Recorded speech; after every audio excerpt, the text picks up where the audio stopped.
All right. Another Saturday night. Another Saturday night shoot the breeze.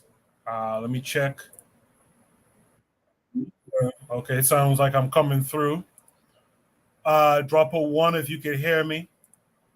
I know basketball is on tonight, so I don't expect to see a whole bunch of people, but regardless, do have an announcement to make when more people get here. Let me give you all, well, in fact, I'm going to make the announcement now during the preview. I'll make it again later on. I see Bakari is on, so that's a thing. Tonight, I have six topics. And really is a five and a possible. Why is that I only have that many topics? Is because I'm going to, starting tonight and for the foreseeable future, I'm cutting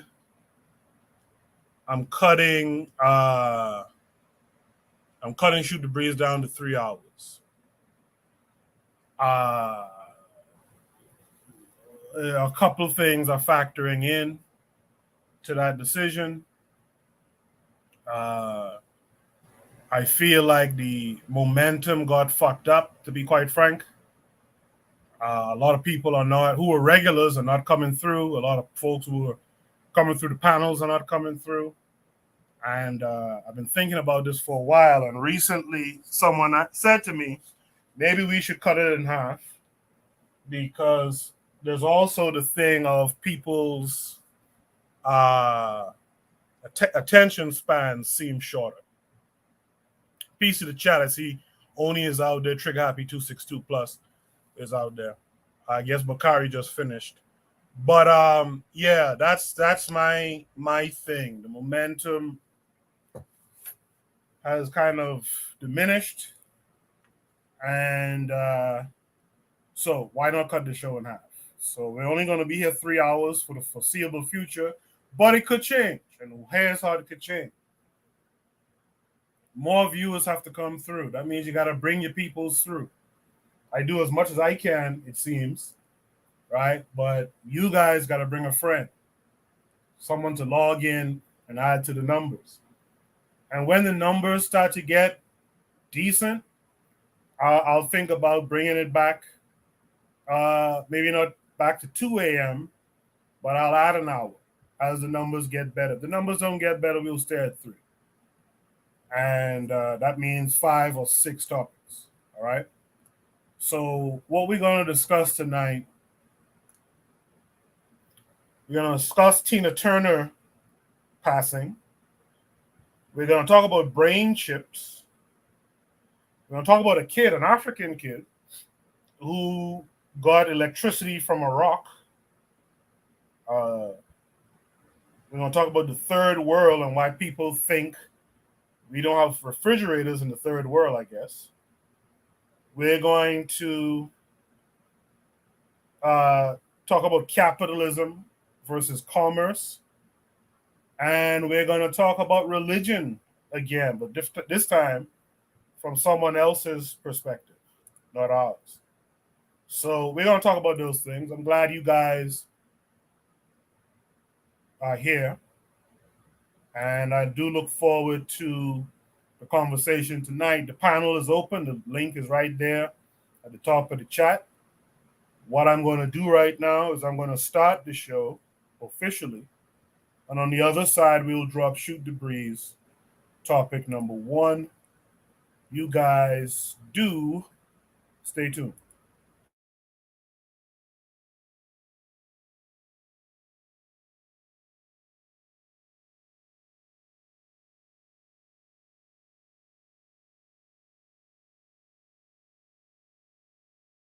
You are listening to the Bitter Medicine Podcast on KWAZ Radio.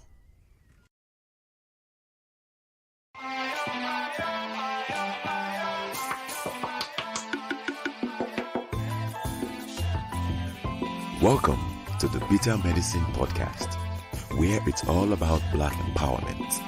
Our show focuses on black news and entertainment, arts, science, economics, history, people, and strategies that uplift, empower, and motivate Africans within the diaspora. And now your host, whose favorite color is black, Goku.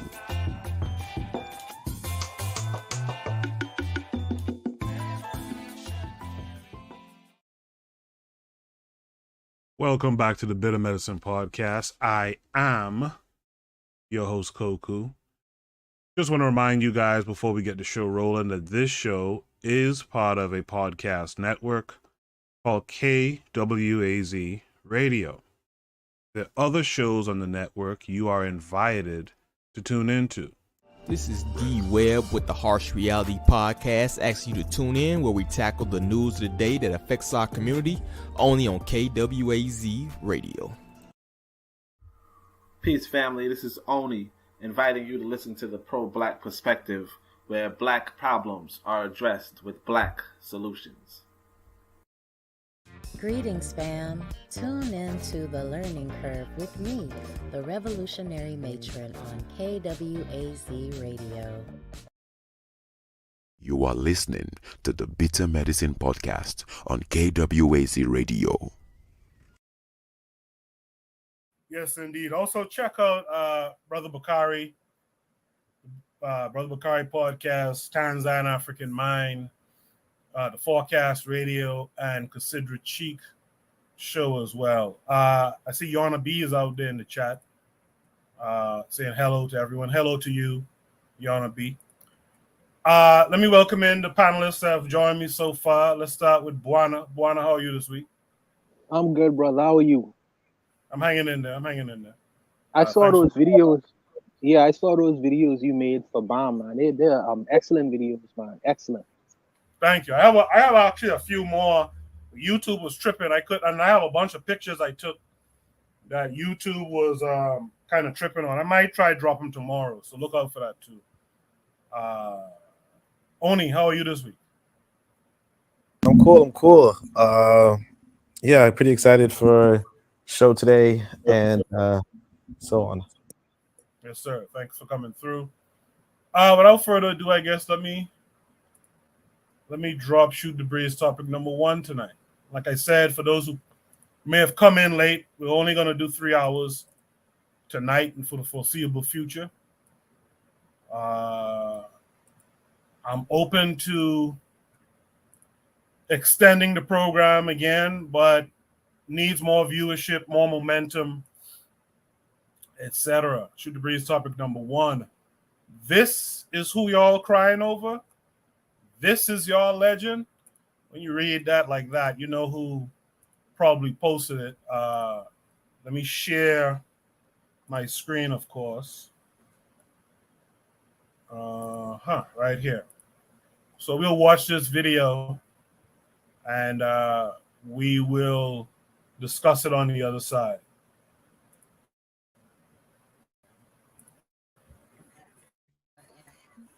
Up sort of esteems from.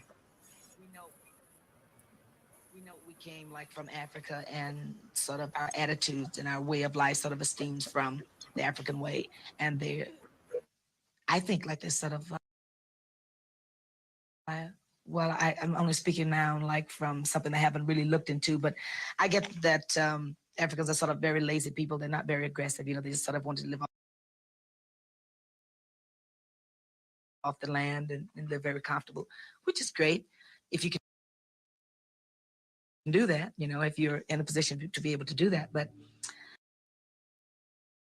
I felt that they enjoyed our performance there, but I have to be inspired by something when I go to Europe. I enjoy it because the people there are very fashionable, and it's just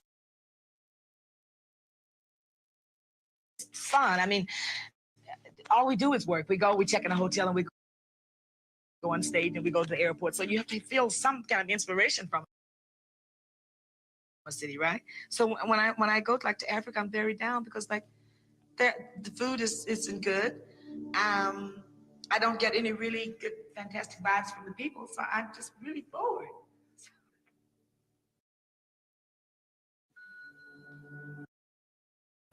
I'm gonna play it again. I don't know why this is tripping like that.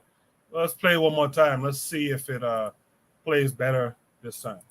We know we came like from Africa, and sort of our attitudes and our way of life sort of esteems from the African way. And I think like this sort of well, I'm only speaking now like from something I haven't really looked into, but I get that Africans are sort of very lazy people. They're not very aggressive. They just sort of want to live off the land, and they're very comfortable, which is great if you can do that, if you're in a position to be able to do that. But I I felt that they enjoyed our performance there, but I have to be inspired by something when I go to Europe. I enjoy it because the people there are very fashionable, and it's just fun. I mean, all we do is work. We check in a hotel, and we go on stage, and we go to the airport. So you have to feel some kind of inspiration from a city, right? So when I go like to Africa, I'm very down because like the food is good. Um, I don't get any really good, fantastic vibes from the people, so I'm just really bored.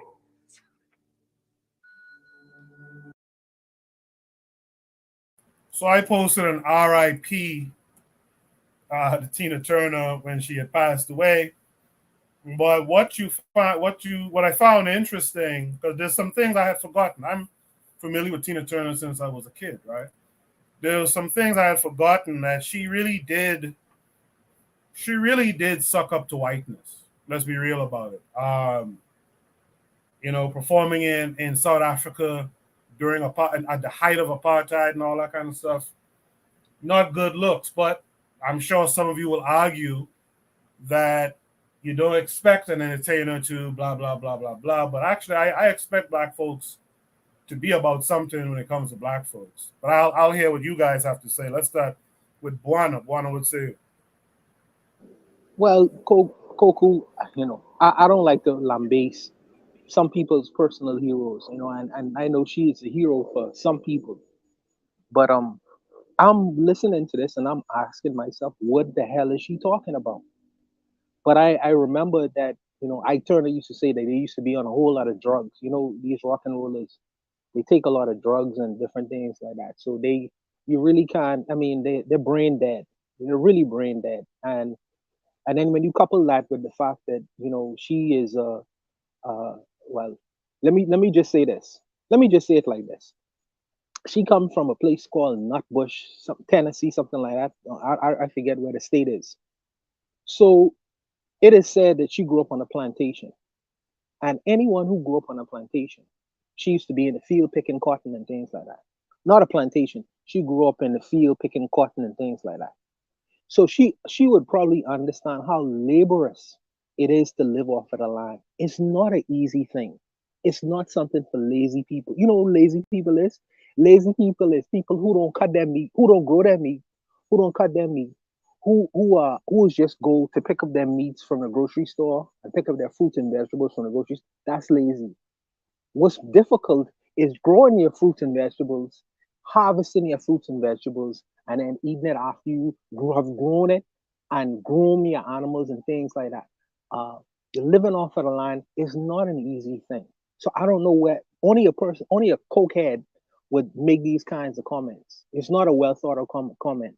And coming from a place where she's coming from, living off of the land in Nutbush, uh, uh, in the back of the woods, she would know that living off of the land is not an easy thing. So for her to make these kinds of statements, it's really just trying to distance herself from blackness or her heritage, what she was a part of, what she came from. Also, when she says that, she didn't really get the sense of vibing with African people. Of course not. What is she singing about? What is she singing about? I mean, I know that some African people like rock and roll music or whatever. You can't, all African people are not a monolith. This is what they say, But I mean, she is not going to be a popular artist there. She was singing during the time in the 80s and 70s and things like that, where a whole lot of consciousness was on the continent. So I mean, her artistry wouldn't necessarily connect with a whole lot of African people. Her music wouldn't. They're gonna be like, well, what's this loud rock and roll nonsense? You know what I mean? So Of course, they're not going to connect with us. She's going to connect more with Europe. She is really a European artist in blackface. Blackness for her is just a side note for her. It's a coincidental thing. You know, she doesn't wear that. For her whole entire life, she's been making wealthy white men wealthy from her childhood, from the plantation days. Now she is on a big stage, still making millions and millions of dollars for her white paymasters. And she has these kinds of sensibilities. So I really don't expect much from a person like her. I really don't. She probably get knocked in the head so much where you really can't take what these people say seriously. You can't.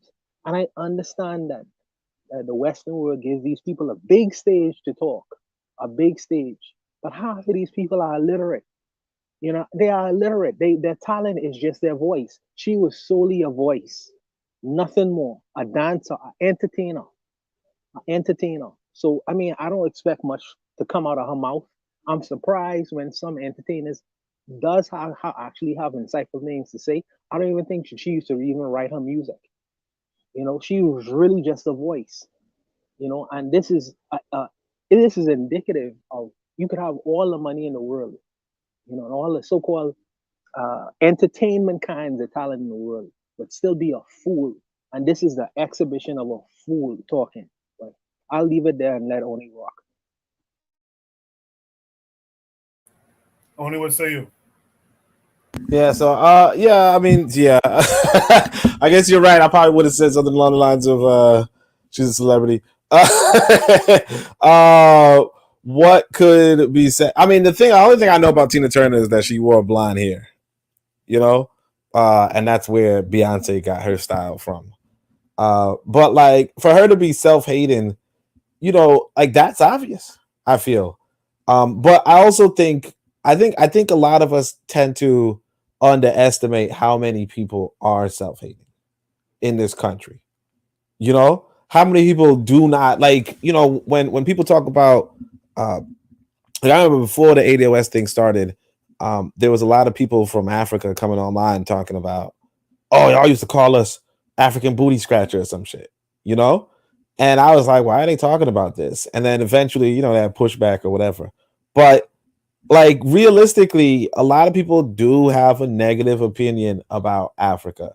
And I think it's in America's interest for Black people to have a negative opinion about Africa. Because if Black people did not have a negative opinion, like if Black people thought Africa was an opportunity for them, right? They might actually take an opportunity. Like they might actually take that opportunity. Like a lot of Black people see the white man as an opportunity. Tina Turner saw the white man as an opportunity. You know, the kids that, you know, that video of the kids rapping and they're talking about shoot, shoot, shoot, whatever. You know, there was a conversation under that where this lady said, hey, look, you know, they're trying to get out of the hood, right? And the opportunity for them is in, you know, like a white executive saying, hey, you know what? These kids we could use these kids, right? That's the opportunity a lot of people are, a lot of kids are banking on. Or, you know, a lot of kids go to the basketball field and they, you know, shoot the ball hoping that a talent scout is there. You know, I can't even say how many times I've seen Black people who were creative saying, I hope a talent agent is present. You know, and a talent agent's obviously going to be some white person. You know? So yeah, Tina Turner, I think it's good to just listen to what she's saying because she's telling you what people are thinking. This is not a thought pattern unique to Tina Turner. This is a thought pattern that is prevalent in America. She's just saying it out loud. You know, the new thing inside of, and I mean, a part of it comes back to us because of the way how we kind of big up African Americans. You know, so the new thing inside of these FBA spaces is to say that Africa doesn't have inventors, unlike African Americans who, you know, we tend to every year brag about how many African American inventors there were, you know, this guy, that guy, this peanut butter, this stoplight, this so on and so forth. And then that gets to people's heads and they say, you know what? we're the inventive, creative ones. We make the good music. We do this, and it like I noticed it comes back to bite you. You know, whenever you push in one direction, it you push far enough that it bites you. Like it comes back. You know, so we as quote unquote African Americans or what have you would big up African Americans heavy, and then now when they have the delineation, it's like, oh yeah, we're the best. So Tina Turner already had that, and so it's not like I'm not even saying, hey, who cares, you know, the celebrities, so on and so forth. I'm saying, look at this lady, like understand that what she's saying is not new. What she's saying is the thoughts of millions of people, millions of black people in America. That Africa is not where it's at. Europe is likely better. And we know this because if you ask even your relatives, or you ask your relatives, you're going on where's the ideal vacation? What's the most romantic place in the world? What's, you know, where can you get good sites? Where can you find good museums? Where can you find whatever it is you're looking for, the best club scene, whatever it is you're looking for? 9 times out of 10, they're going to tell you, oh yeah, in Europe. Even the best, down to the best beaches, the best hotels, the best anything. So I think that's something that we have to come to terms with, like the reality that a lot of people are going to think like Tina Turner, and we should just listen. And it's like, you can't push back. She's dead. You can't push back. This video's from 1976, you know, but this is the mother of quite a few people. This is who inspired Beyonce, who they say Mick Jagger, like she was talking about Mick Jagger took her style, who Michael Jackson would listen to. This is at the crux of the American entertainment industry. That's all I would say. Yeah, I feel you on that for sure. Damn it, there was a thought I had and I just completely lost the thought. Anyway, in the chat, Yana B says, far too many of our people are compromised. Tina was no different. She says, it's very sad what Oni is saying, but true. Instead of us doing for self, we look to others to take ownership of our talent. Damn civil rights. We dropped the ball. So that American exceptionalism thing. I have no problem. I have no problem when anyone who says about themselves that they are the best. I have no problem because the fisherman never gonna say his fish is stink or the stinkest. So I have no problem with tapping yourself on the shoulder and claiming to be the best in anything. I have no problem with that, even if the facts may not bear it out. Because when you say the best I do in what, you know what I mean? Okay, you say you're the best athletes in the world, and you point to basketball. Okay, that's no pro. You're the best at basketball, but there's badminton, there's swimming, there is there is soccer. There's many different kinds of forms of that. This idea of what sports is. You say I'm the best at music because my music is all over the world. Even though you don't speak French, you don't speak Spanish, you don't know who um, what's the I can't remember the lady's name right now, but the the United States has a large microphone because economically and militarily, the most important part, they ensure that they have a large microphone. But I'll tell you this. Whitney Houston is said to be a great singer. But if you pass any religious institution on Sunday morning, you will find a Whitney Houston. You'll find a Whitney Houston. You polish her up. You put a wig on her. She has a pretty face. Put some makeup on her. You tell her some songs you need to sing. Instant Whitney Houston.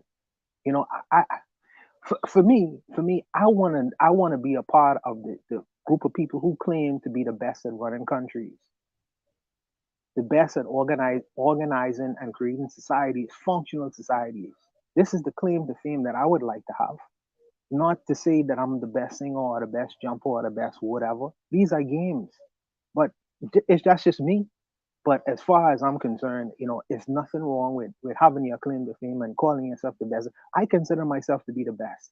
But me, I don't hide. I don't have to hide within a group, because within any society or groups of people, you will have very talented people. You will have very average people, and you will have a whole lot of mediocre people. So the larger the population is, you will have a large population of talented people, and then you have a large group of mediocre, average people, and a whole lot of mediocre people. So it's not a surprise that in any groups of people, or coupling of people, groupings of people, you wanna push the most talented people at the forefront. And if you have a large group, swaths or groups of people, obviously those large groups of people gonna be at the forefront. Especially when you living in the modern day Roman Empire, these gonna be the most prominent people. But where are they actually taking you? What is their specific agenda? Because this lady, for all the talent she had, she left a $250 million empire to who? Her white driver, who was a husband. She didn't leave it to her husband. She didn't leave it to her grandchildren. She left it to her white driver, who she married. This is where this talent is taking us, and I'm not trying to go there in that direction. I'm sorry.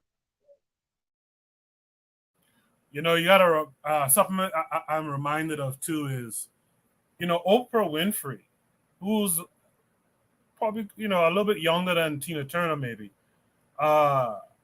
She once admitted in some of her writings or something that she grew up wishing that she could be a white woman. And I think Tina Turner and them probably have the same type of thing too. They grew up wishing they could be white. And we gotta look at the circumstances that they grew up in too, But my thing is, how do we get to these people to sing a different tune? Because if you're gonna sing a tune, why this tune? How do we get to these people, or do we just leave them singing the same tune? What do you guys say? I say you don't. I say you appeal to people who are on the fence, and appeal to people who are at least open to being persuaded in towards your direction. Some people who have made up their mind, it's an uphill battle, and some battles you shouldn't even fight anymore. Sometimes you have to let the dead bury the dead. People who are on the fence, people who have one foot in one direction and one foot in another, maybe you may be able to convince them to come over to your side. People who are open to be convinced of an alternative view of the world, then you should appeal to them, and through your actions, your speech, dialogue, whatever you do. But people who have made up their mind, in particular this particular lady, she sees herself as a European woman, and you can't tell her she is intentionally trying to distance herself away from that African experience that she came from in Nutbush, Tennessee. So these with some people there is no convincing. It's almost like you're trying to convince what's the guy on Django? What's the guy's name on Django? Steven. It's almost like you're trying to convince Steven, hey man, we don't necessarily have to work with the plantation. We could have our own stuff. You know what I mean? He'll put you in the box. He'll put you in the heat box. You leave these people alone, charge them to the game. But I'll stop and let Oni go. He always saying that. Anyway, yeah. That's the thing though. It's like that's the thing that I'm coming to terms with. You can't win everybody. No, that's the reason why I'm trying to distance myself from the American scene.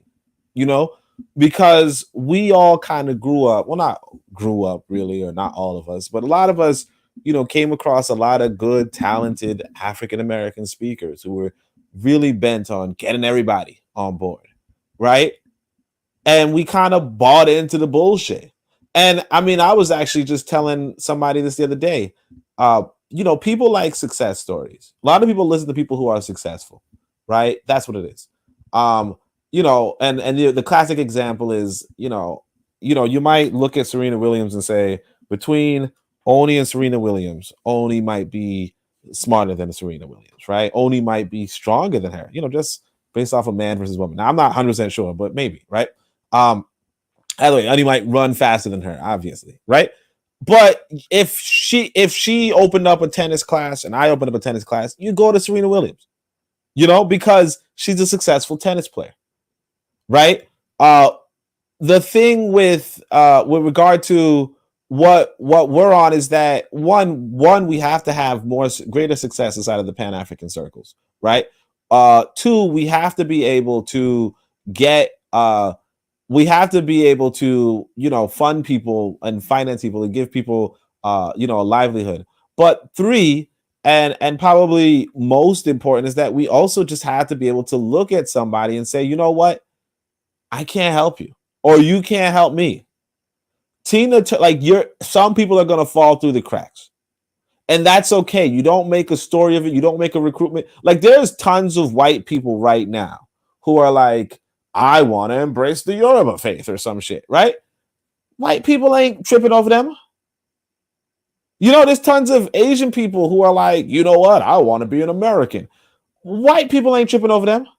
Asian people ain't tripping over them, right?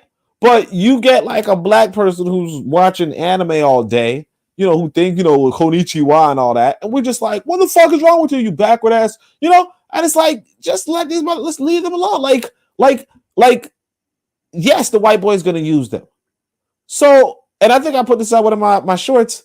So then if you were in a position to hurt somebody who's being used against you, then hurt the person being used against you. But if we're trying to just recruit people, not even from a position of success, not even from a position of power, but just to say, hey, you, Tina Turner, I know that this white boy gave you, $20 million, but you need to stop whatever. You can't satisfy him. You got to satisfy me. I'm going to give you jack shit, right? She's going to say no. I'm going to say that.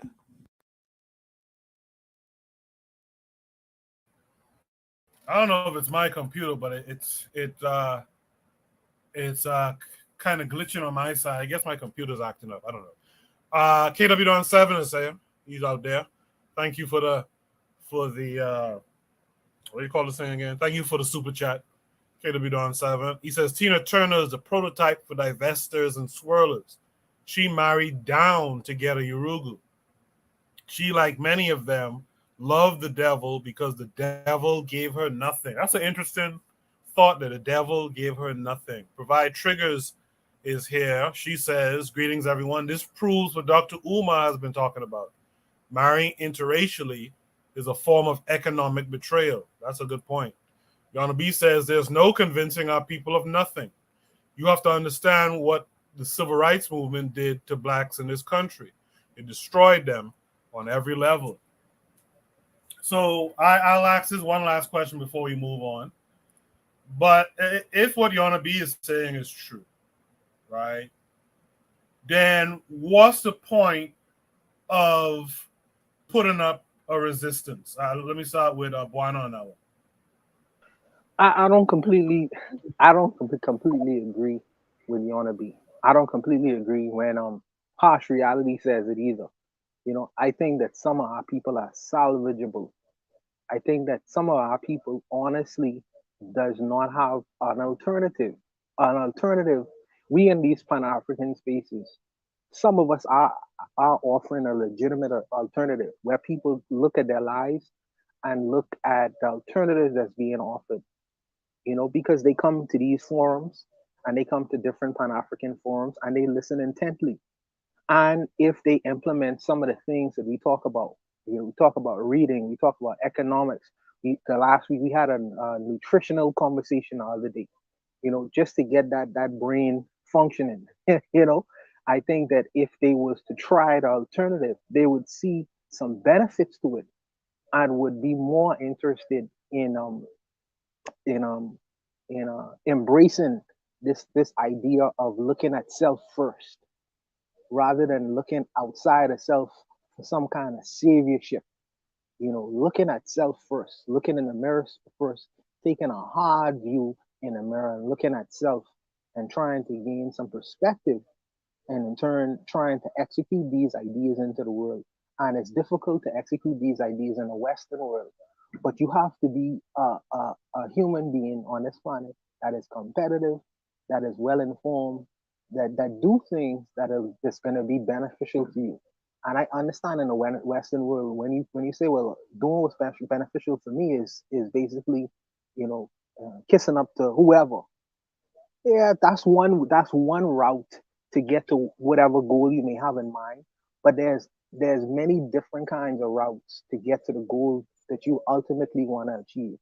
This sister ultimately wanted to achieve whiteness, and in trying to achieve whiteness, she left the United States, which is a so-called mixed economy, and she went to a completely uh, um, uh, multipolar, I guess, if that's the word, European society, integrated herself there, married a European man, completely disconnected. You know, yeah, what I say. She say she ain't giving no money to her children or grandchildren. So there's a complete disconnect into entering this haven of whiteness. So that her white mechanic or white driver gets all her money to leave to his heirs and successors and whoever else. So this was ultimately what she wanted to do.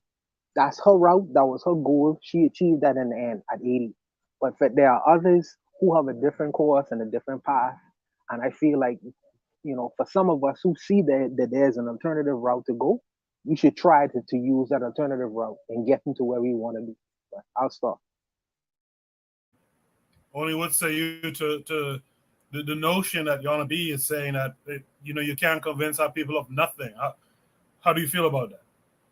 Well, like I said, that's why I said I think one of the things that it goes back to the African American scholars. We have to we took them too seriously, and because we took them too seriously, the conclusions that we're going to come to are really local, so like they had a very international mindset, right? But kind of ignored their national situation. And what we're doing is that we're taking that, the beautiful international mindset, and we're drawing up conclusions that they drew up based off of their, basically it's just a different timeline, but we're still looking back at them as intellectual resources. So, and I think that might have been a little bit too, esoteric or whatever. But what I'm saying, long story short, is, America is Black America is in a really bad situation, but that's not all Black people.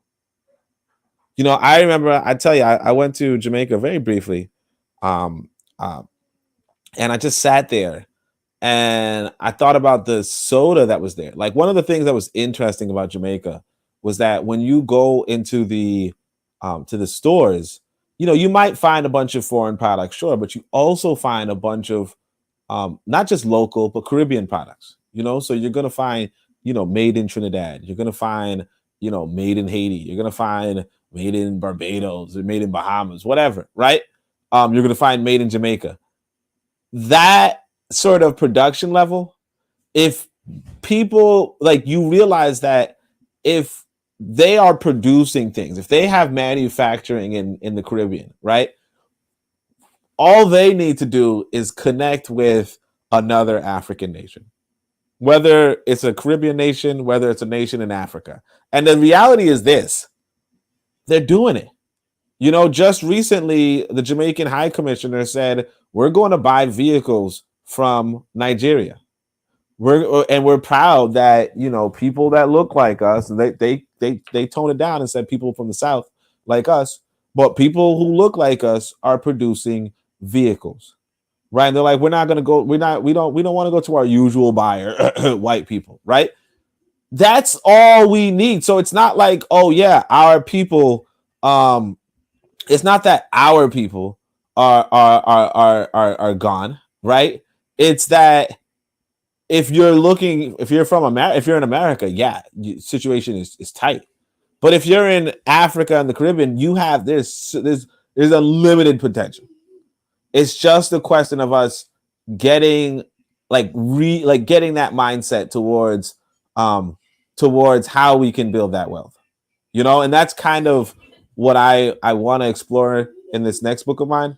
But that's realistically, and that's kind of like what I explore while I'm engaging people in Tanzania. I'm engaging people, and I'm giving them little capital and see what they could do with it. And sure enough, some people are doing really good things, but you have to engage them. Like one of these sisters told me, in fact, I said, look, if you want this much shillings from me, what you got to do is you got to read this chapter from Marcus Garvey. She reads the chapter and she says, you know what? I'm very grateful. Nobody's ever told me how to save money. Nobody's ever told me a methodology how to save money. And this is probably the reason why I'm always poor. And realistically, we have to come back to, have to come to grips with this, that realistically, nobody's teaching our people how to become economically successful. But the opportunity is there, big time. One of these women I was chatting with, she's buying different properties, different businesses. She's on her way to becoming, wealthy. And it's really simple. It's really straightforward. And I think success could be replicated. But as far as, if you're like in America, yeah, you might say, you know what, things are looking bad. Yeah, sure. Things are going to look bad when you're in another person's country. You know what I mean? And that's the thing that a lot of the speakers in the past just didn't admit. When you're in somebody else's land, you're not going to do better than them. So it really never made any sense why people were like, look how we're doing worse than them. Well, duh. If I'm in China, I'm going to do worse than the Chinese. Especially if I'm politically active. I'm going to. If I'm in Russia, I'm going to do worse than the Russians. And you might say, well, there are some people who do better than the white man inside the white. Yeah, of course they are. And they're not politically active. They're not politically significant. They're not 12% of the population. They're not 14, like the Indians. They're not 12% of the population. They're like 5 people. 5 guys. You know what I'm saying? Like of course they're going to do better, right? But anyway, I'm going to say, I'm going to say whatever. Yeah. No, I'm glad that Oni understands. Oni is having some greater understanding that in America, he couldn't be an angel investor. He couldn't be an angel investor. By the way, I'm curious to know what percentage you take it away from these checks. Needless to say, what percentage you keep it when the businesses they start now. But I'm curious. In the United States, he can be an angel investor. In an angel investment, you probably have to at least start at $1 million. But he is an ultimate angel investor in places like Tanzania, all the African continents he go on. So if he is investing, at a financial end, $1,000, $5,000, whatever, for startup companies and businesses in whatever African countries he go in, and contractually now, because you got to do it legal. Contractually, he says, give me 20% of your business. So imagine if he does that in all the places he goes into, and these are thriving economies. So on top of his salary he gets from the United States, he is also earning a supplementary salary in these international companies. Now he's an international businessman.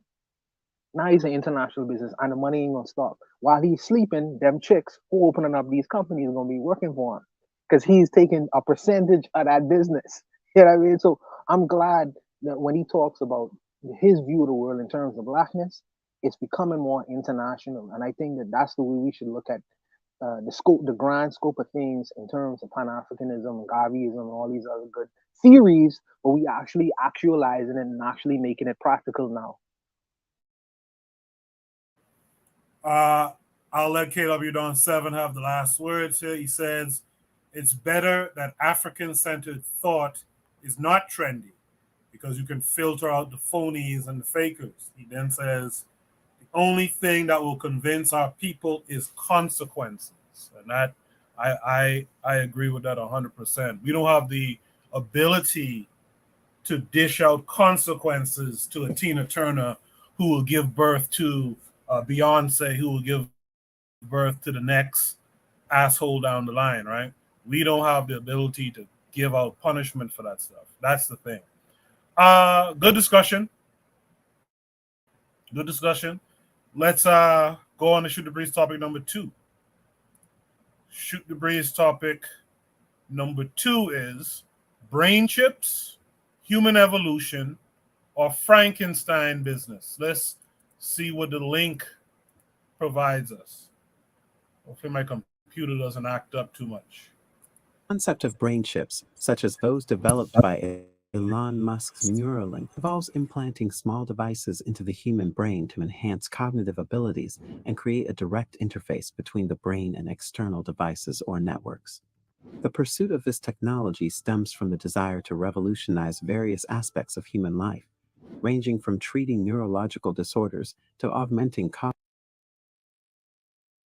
cognitive capabilities and enabling seamless interaction with digital systems. However, as we embark on this uncharted territory, we must ask ourselves, what will the widespread use of brain chips mean for the essence of humanity? Will it fundamentally change how we perceive ourselves and our relationship with technology?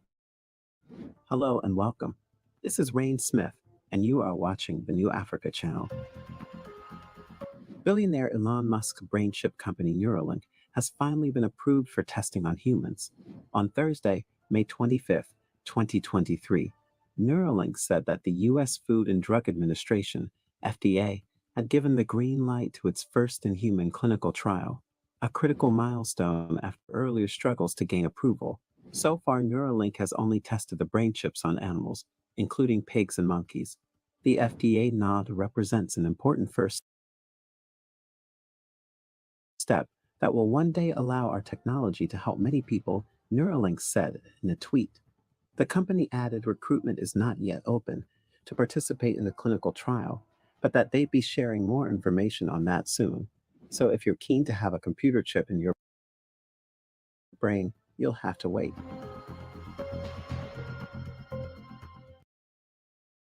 Musk is so passionate about brain implants because he believes that they might heal a variety of diseases such as obesity, autism, depression, and schizophrenia, as well as enable web browsing and telepathy. The Neuralink device will first target restoring vision and enabling movement of muscles in people who cannot do so, Musk had previously said. He also made headlines late last year when he declared he was so sure the devices were safe that he would implant them in his children. The FDA, on the other hand, did not share Musk's optimism, denying Neuralink's applications to commence human trials, citing severe safety concerns, including the device's lithium battery and overheating. According to Neuralink employees, the regulator was also concerned about the possibility of the implant's small wires migrating through sections of the brain and questioned whether and how it could be removed without injuring brain tissue. Furthermore, the pace of the company's research has also cost the lives of animals, bringing the company under scrutiny for potential animal welfare violations. Neuralink employees have also complained that the corporation rushed animal testing, causing unnecessary pain and deaths. As per Reuters, the company has murdered over 1,500 animals since 2018, including more than 280 sheep, pigs, and monkeys. Many reactions to Neuralink's tweet announcing the approval of its first human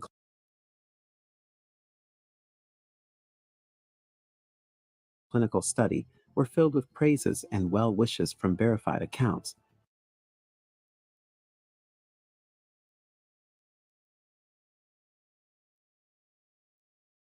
But not everyone was enthusiastic about Neuralink's trial getting approved. Much of the backlash came from an apparent distrust of Musk, and not the tech itself. Some people were asking Musk to test the brain implants on himself. Also, others were not convinced that the technology would be used for positive ends in Musk's hands. If this is what you really think he's going to use it for, you're delusional, wrote one Twitter user. No trust or belief in him or anything he has to do with, tweeted another. Lots of people are posting GIFs of exploding heads, likely referencing either past explosive hiccups from Musk's companies, like Tesla's catching fire spontaneously, or reports that hundreds of animals tested by Neuralink had died. The approval granted to Elon Musk's Neuralink to implant brain chips in humans holds immense relevance for the world going forward, regardless of personal enthusiasm or reservations. This breakthrough represents a significant step towards the integration of technology and biology, with the potential to transform healthcare, augment human capabilities, and redefine our relationship with technology. However, it also raises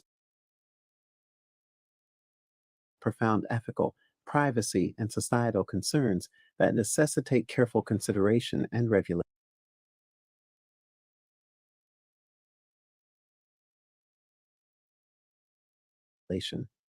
There is no doubt that as we navigate this uncharted territory, the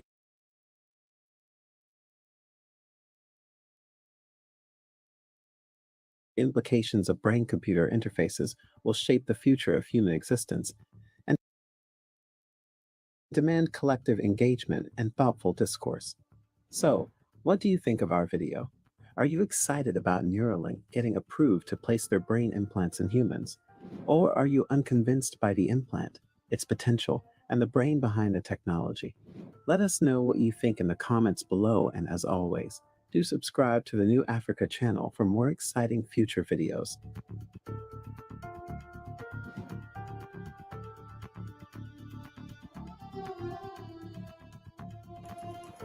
All right. Brain chips, human evolution, or Frankenstein. Let's start with Oni on this one. Oni, what are your thoughts about what you just saw? Well, I mean, we already knew this was going to happen. Like, we already knew this was coming. So I don't know what people are surprised about. Like, you watch Star Wars, you watch Star Trek, and then Elon Musk is a nerd,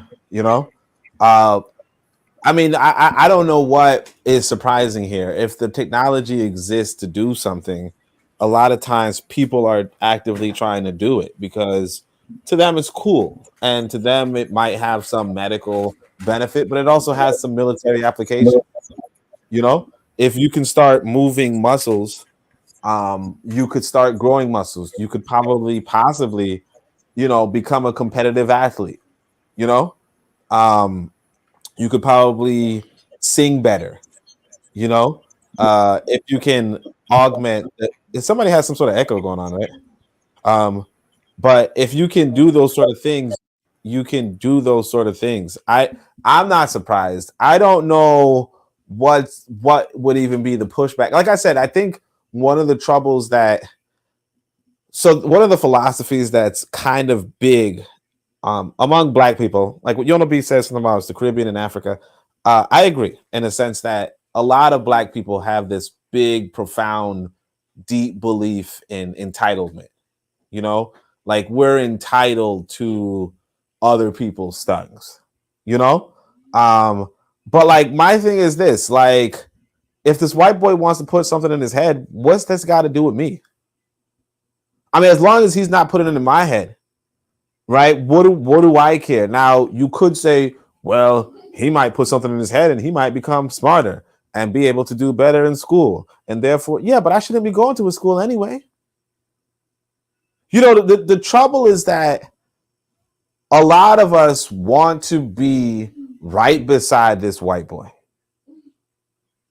A lot of us just want to be right beside this white boy.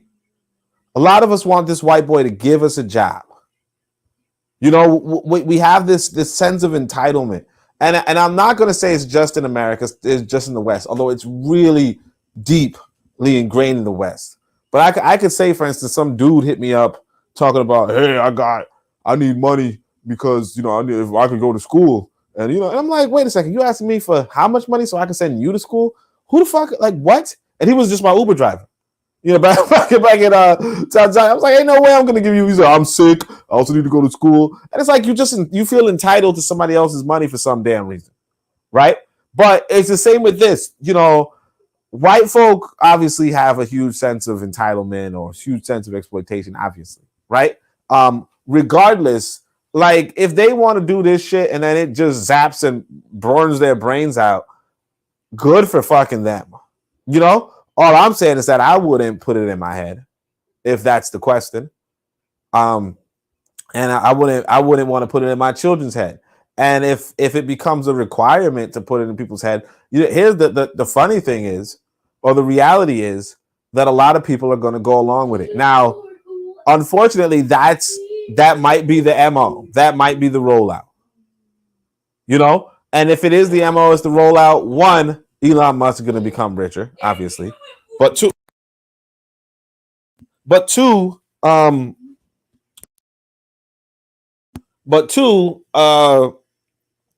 yeah, Elon Musk is going to get richer. But two, like he got onto the business before it was supposed to be, and that's the thing that I'm really taken aback by, is the fact that a lot of times there are a lot of technological innovations that we know, like we're not even working on. You know, the whole, not to go a little too much a tangent, but the whole Uber Eats phenomenon, we could have done that, but we didn't. And I mean, obviously, this is a little bit more advanced than Uber Eats or what have you, but it's a little bit, right? But notwithstanding that, we have to like what we are living in is this white boy is just rolling out some technology and putting it in front of us, and we're well, I don't like it. Well, then don't fucking take it if you don't have to, you know. But if you have to, guess what? You're in his fucking country, and that's what like I don't know what you expect to be his neighbor for how long. And you know, it's unfortunate. Maybe another application will be they're gonna put it in a prisoner's head, or they're gonna put it in a bunch of rabble rousers' heads. They're going to be, you know, it's a really unfortunate circumstance, but I don't know how black people are going to get it to their heads. Do not let this white boy have dominion over you. That's all I'm gonna say. Yeah, only I think that's exact. When I saw the story, that's what I thought about. That's the very last thing you said. This is the problem when you have other people creating reality for you. This is the problem. That whole the jab scene, a lot of people got that shit really kind of against their will. Their job, their livelihood was based on it. You know, these guys, an asshole like him with the power backing, you don't know what they'll look to force on folks. And that's my issue. Y'all be in the chat says the point is we just not ready for any of this. And that's the issue I have with it. By the way, peace and black power to Brother Bakari. Shout out to Bakari out there in the chat. You know, that's what I thought about when I saw this. But let's hear from Buana. Buana, what say you? First, let me say to Oni, he's breaking these Tanzanians bad, and he should know better. And as an American person, tell these guys, give them a crash course in capitalism. When you're doing business with Americans understand WIIFM.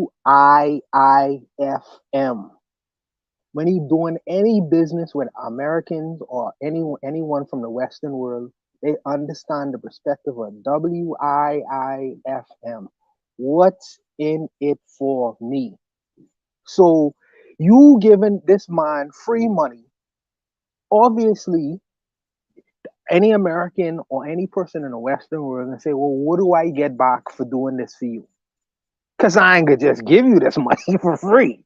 So when you say, "Oh, give me money because I need to go to school," he has to ask himself, "What can I give to Oni that he'll feel is substantial enough to cause him to reach down in his pocket and return something in kind?" We don't just give away free money in the Western world. It doesn't work that way. So I don't know what free money he's kind of game he was playing when he was in Tanzania. He need to start breaking these dudes badly, because if they feel like he's the bag, he needs to give them a crash course in capitalism and how that actually works. We ain't gonna just give you money for free, bro. It don't work that way. But in terms of this particular guy, as I stated before, these brothers, them, these white boys, it seems like they always want to improve on a product that is natural. It's like water is not good enough. Let's put some colored number 6, some sugar, and some carbonated water and call it soda. Soda is better than water. So it's like my brain, after millions of years of evolution, we want to improve on that. So we want to put a chip in your head. Elon Musk, when he been on this earth for what, maybe 50 years, so he feels like he understands human evolution so much so that he could put a chip in your brain to make it function better than it's been functioning, how it's been functioning before. We're gonna improve on your brain, which been evolving for millions and millions and millions of years. I feel like it's some Frankenstein business, and I feel like these white boys are very good marketers, and they're not gonna come in a form of, this potentially can blow your brain out. No, he's gonna say that we're gonna improve and make you smarter, and we're gonna make you more intelligent, and you will be able to do all these things, and we're gonna help with obesity, on autism and depression. They're marketing. This is a marketing strategy, just to get you to use his product for cost to cost. You have to pay for that shit. But the last thing that they came with was, what we was under with the last virus situation, and they made the whole world take this medicine.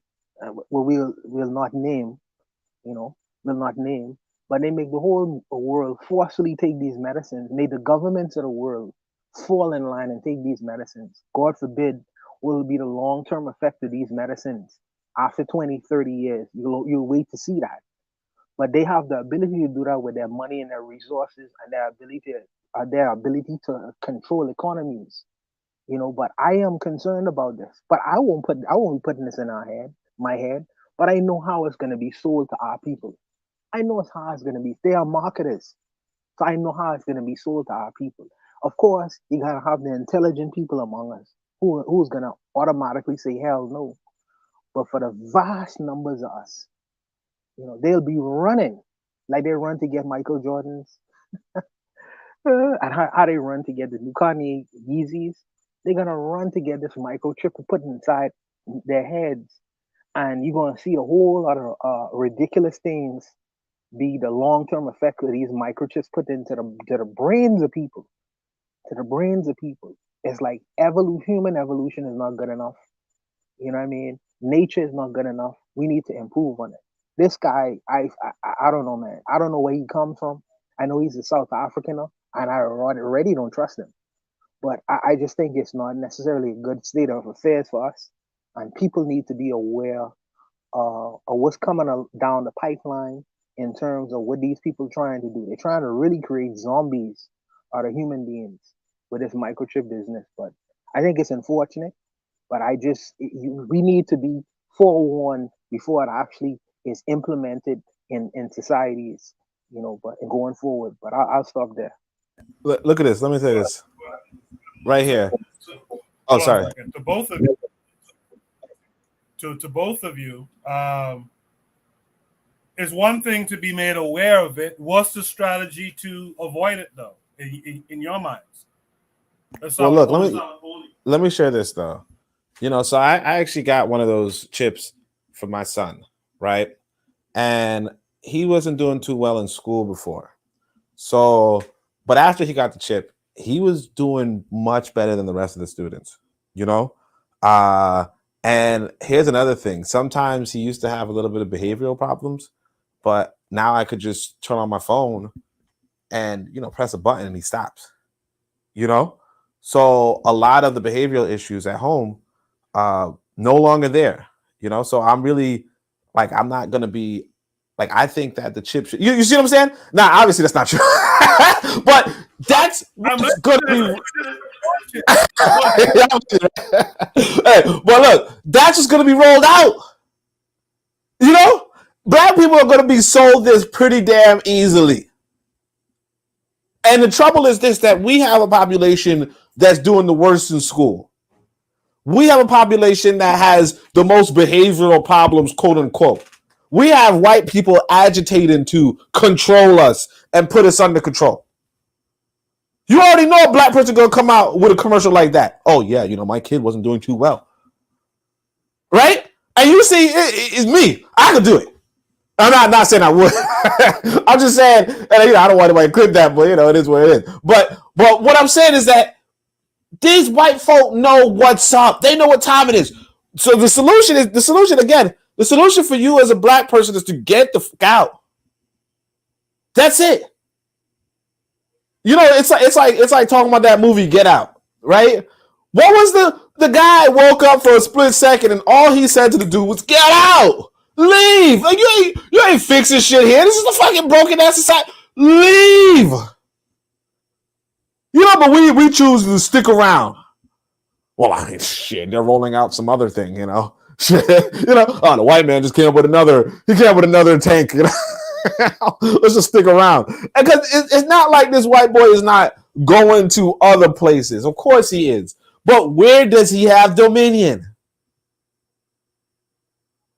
Where does he have dominion? And the trouble is that, like I said, one of the things that I keep going back to it, but the Americans will tell you, this white boy got dominion everywhere. The Chinese are letting you know he don't. The Ugandans are letting you know he don't. But for some reason, we are so convinced by these scholars who are like, hey, the white man is supreme all over the planet. He's the most powerful thing on the planet, face of this earth. He's not, but you're in America, so you think so. You're in his dominion, so you think so. You don't realize that if you want to push back against somebody, you don't do it in their house. You do it from outside. Or you do it when they come to your house. But we there building in their land. And they've been building in their land. We just let them hand us everything. And then all of a sudden, we there, oh man, I don't agree with what he did. Oh, he's doing it. Of course he's doing that. Because it's his country. Whoever's in the driver's seat determines the destination. If you want to be allowed, passenger seat, passenger, fine. If you want to be allowed, back seat, that's okay. But the driver got the last say. And unfortunately, this driver don't care for you. So yeah, he's gonna say, hey, look, your people are not under control. Y'all gonna get a chip. If you go to jail, you getting a chip. Just like if you go to prison, you getting your fingerprint. You might be like, I don't want to get my fingerprint done. Oh, you getting your fingerprint done. If you visit somebody in prison, you getting your fingerprint done. Ain't no ifs, ands, or buts. You getting your picture taken. No ifs, ands, or buts. You getting the damn chip if you end up in prison. And you know who's going to prison.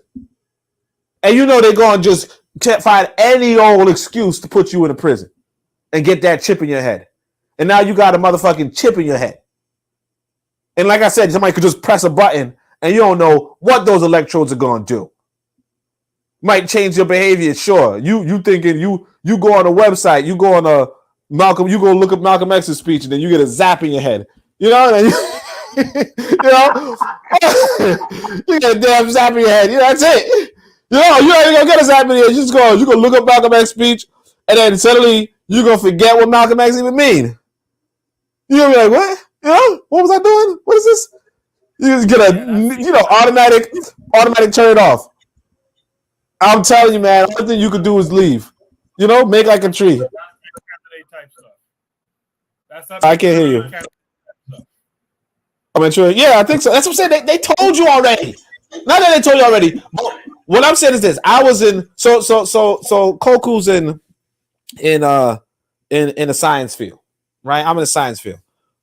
When you're in the science field, you know, based off of your colleagues, you know, Koku went to grad school. He heard his colleagues talking when they were talking biology. I think Koku, you do biology, right? Or is it chemistry? I can't remember. But whatever it is, biology, yeah. Will you hear them talking about the movies they like, or the video games they like, you're gonna hear them talking about biology stuff, biology related things. Like there's some people who are nerds who were talking about biology related things. Because when I was in physics, they were talking about Star Trek and Star Wars. Like, oh man, you know, I was really inspired by Star Trek. I was really inspired by Star Wars. Whatever, and that's good. It's good for them to be inspired by media. You know, you might have people talking about, oh, I was inspired by this virus movie. You know, I was by Parasite or some shit, right? Whatever it is, they're talking about that stuff, right? People who are engineers watched Manchurian Candidate and said, you know what? This will be a good device. I mean, I never watched Manchurian Candidate, so I don't even know what the reference is. But I'm saying that people watch this stuff and they know. So you gonna just get a dab. I mean, cause I think it was 1984, that book. I think you would get a like the. I thought it was a nice book, but toward the end, it was that they really did put a chip in the guy's head. This was a book written in like 1950 something, where he would get zapped or something, or he would just forget everything that he ever knew, and he wouldn't even know. He would just sit there, totally unconscious, and then finally they killed him, I think. But it's like that's like they know what the capabilities are, and they're finna roll it out on you, and we still sitting down like, oh, shit, man, I don't like where this country's going. Okay, you're gonna be like one of them dead damn animals. You know, I don't know where this country's going. Well, unfortunately, like I feel sorry for the animals though, because they didn't have a choice. We have a choice, but we're just choosing to be here at this point. Oni going in tonight. Oni going in. No, I'm appreciating Oni's comments. You know, the only thing I would say is, the only thing I would ask is, what do you say to the people who can't afford to get out on it? What do you say to those elements of people who can't afford it? They can't afford to get out. They can't afford to leave. What should they do? That's what I'm saying. Like, that's what I'm saying. Like, it's really difficult to say who can or can't afford to leave. You know, the only people who can't afford to leave are the people who are like not even citizens or some shit. You know, like the amount of money that black folk get from these, like, again, black people in America have the highest income for any black people on the country. Okay? So if other black people who have much lower income can find a way to fly to America, right? You on much higher income can find a way to fly out. And that's just basic. You know, because I'm telling you, the people I went across in Africa, I'm telling you, like, if you made $100, no, let me see, how much was it? So $300K, yeah, if you made $100 in a month, right? You were good. You were good. You were good. You made it. $100 a month. A month, wow. You made it. Crazy. You made it. You know what I'm saying? There probably was very few people who were not like, who didn't like own a freaking like a big business. You know what I'm saying? Who made more than $200 a month. Okay? $100 was good. That said, they find a way to fly to America. Now, not really Tanzania, I'm not gonna hold you, but still, they find a way to fly to America. How the freak you with you know, a plane ticket costs less than a Jordans? You know, a plane ticket costs less than a PS5. You know, a lot of people weren't even buying a PS5 from PlayStation. They were buying it when it was inflated. You know, there's no such thing as, oh, we don't like the only way you wouldn't have enough money in America is if like I actually don't know how, like unless you just didn't work, like you just refused to work, or you couldn't work because of whatever. But there's no way, you know. And I mean, obviously, there's the family connection. There's the, you know, like for instance, I have this son where, you know, that's a little more complicated. But generally speaking, you know, the idea that the population with the highest income among black people can't find a ticket, that's not realistic. Now, what they could do with that ticket in another country, that might be something to discuss, right? But whether they can afford a ticket, no, that's not even real. That's not remotely real. You know, I'll say this, matter of fact, I forgot to talk about this. I was going to talk about it on Brother Bakari's show, but I went to the, you know, the lounge the other day, right? I might have spent too much money, okay? But I thought about how much money I spent because them drinks is big. You know, like let's say one drink was $13, not including gratuity. You know, so you spending $15 a drink or whatever, right? And you buy more than one drink, right? Or that bar could have walked away with 10 grand, you know, within 3 hours, 4 hours. We can spend. It's just a question of, but the thing is this, that we want, like most of our people want to live under this white boy. And that's what we have to come to terms with.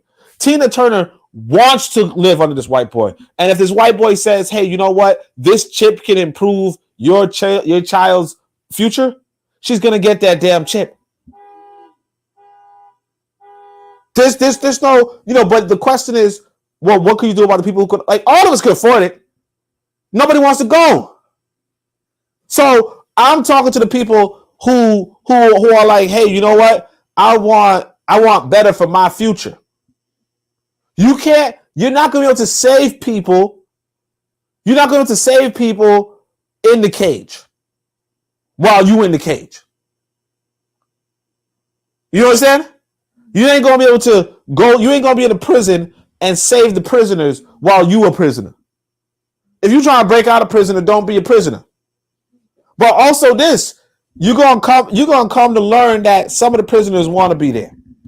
They want the hot in the cot, 3 hots in the cot. They want it. And so what you have to do is you have to just get out and say, you know what? I don't know what is between you white Americans and black Americans, or you blacks and whites in America, whatever it is. I don't know what it is with y'all, but y'all can have it. You know, and it's institutionalized, man. He's spitting fire today. Hey, why not? You know what I'm saying? I mean, we only got 3 hours. Why not?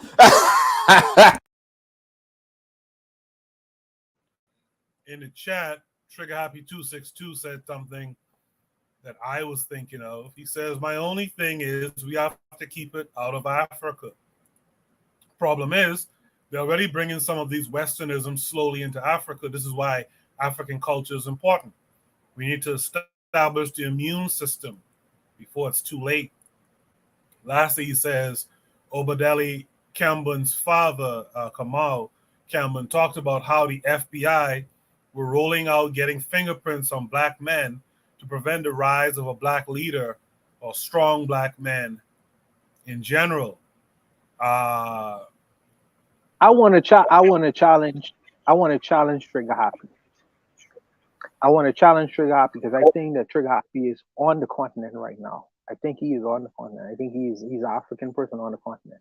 And he's big on cultural values and perspective and spirituality and things like that. Now, this platform facilitates what he does, but we also talk about different subjects. But my challenge to him is to get a YouTube site and to possibly offer an alternative listeners to what he likes to describe as African culture, African spirituality. Lend his voice. Do the work too, brother. You know what I mean? If you don't want to come on this platform or whatever, do the work too. I'm sure you're doing it on the ground where you are, but other people need to hear it as well. So bring your voice to the forum as well. Become a part of KWAZ Radio so we can understand and learn from you as well. You know what I mean? So this is my challenge for him because he's on the continent and maybe he understands it at a deeper level than we do. So if you do the work and help assist in trying to be that buttress in people come from the Western world spreading that poison, my challenge to you is to be that buttress. But I'll leave it. There's also the comment that these white folks need that chip. All you have to do is return to the source as African folks. That's an interesting comment as well. You know what? Let's go to Shoot the Breeze topic number 3. That was a good discussion. Anyone could click the link. You could join the panel tonight. Like Only just reminded everyone, I'm cutting the show to 3 hours until viewership, or if viewership ever ascends again, and there's more momentum behind the show. So we'll end at 11. Let me drop Shoot the Breeze topic number 3. Click the link, join the panel, voice your thoughts. Shoot the Breeze topic number 3 tonight is, how do you generate electricity from a rock? I thought this was an interesting story. Let's check out the video clip and then we'll discuss it. Time of creating this video, there is no constant electricity in Nigeria. 21 years old in Nigeria that never runs out of electric. This guy right here is creating electricity just from stone, and that is why I'm here today, so that he can show me some of the work he have done and what he is planning to do with more of these. Tolani is a native of Ekiti State, Nigeria, and he claimed to be the second person to discover electricity in Nigeria, but this time not from a dam, but a stone. He's trying to be a number 2 person that we took light from stone. We have already found one before. Okay. That one took it from Kanji Dam, from inside water, and he want to be inside the record. He want to be the number 2. Took his own from stone. I was filming a story somewhere in Ekiti State when this lady informed me there is somebody in the next town that generates electricity from stone. Somebody that is generating light from rocks. You generate light from rocks in that town. Electric from so rock. Power is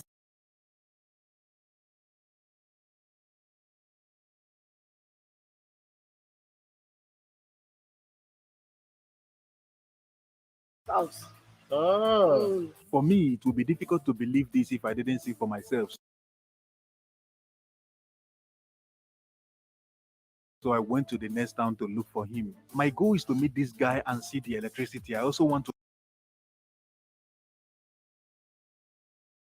have some word with him to find out how he discovered this stone. I also want to know if they are special stone that generate electricity, or he can make any stone generate electricity. So I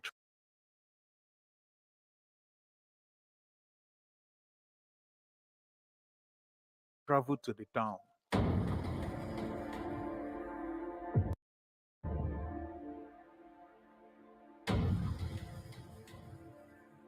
You are the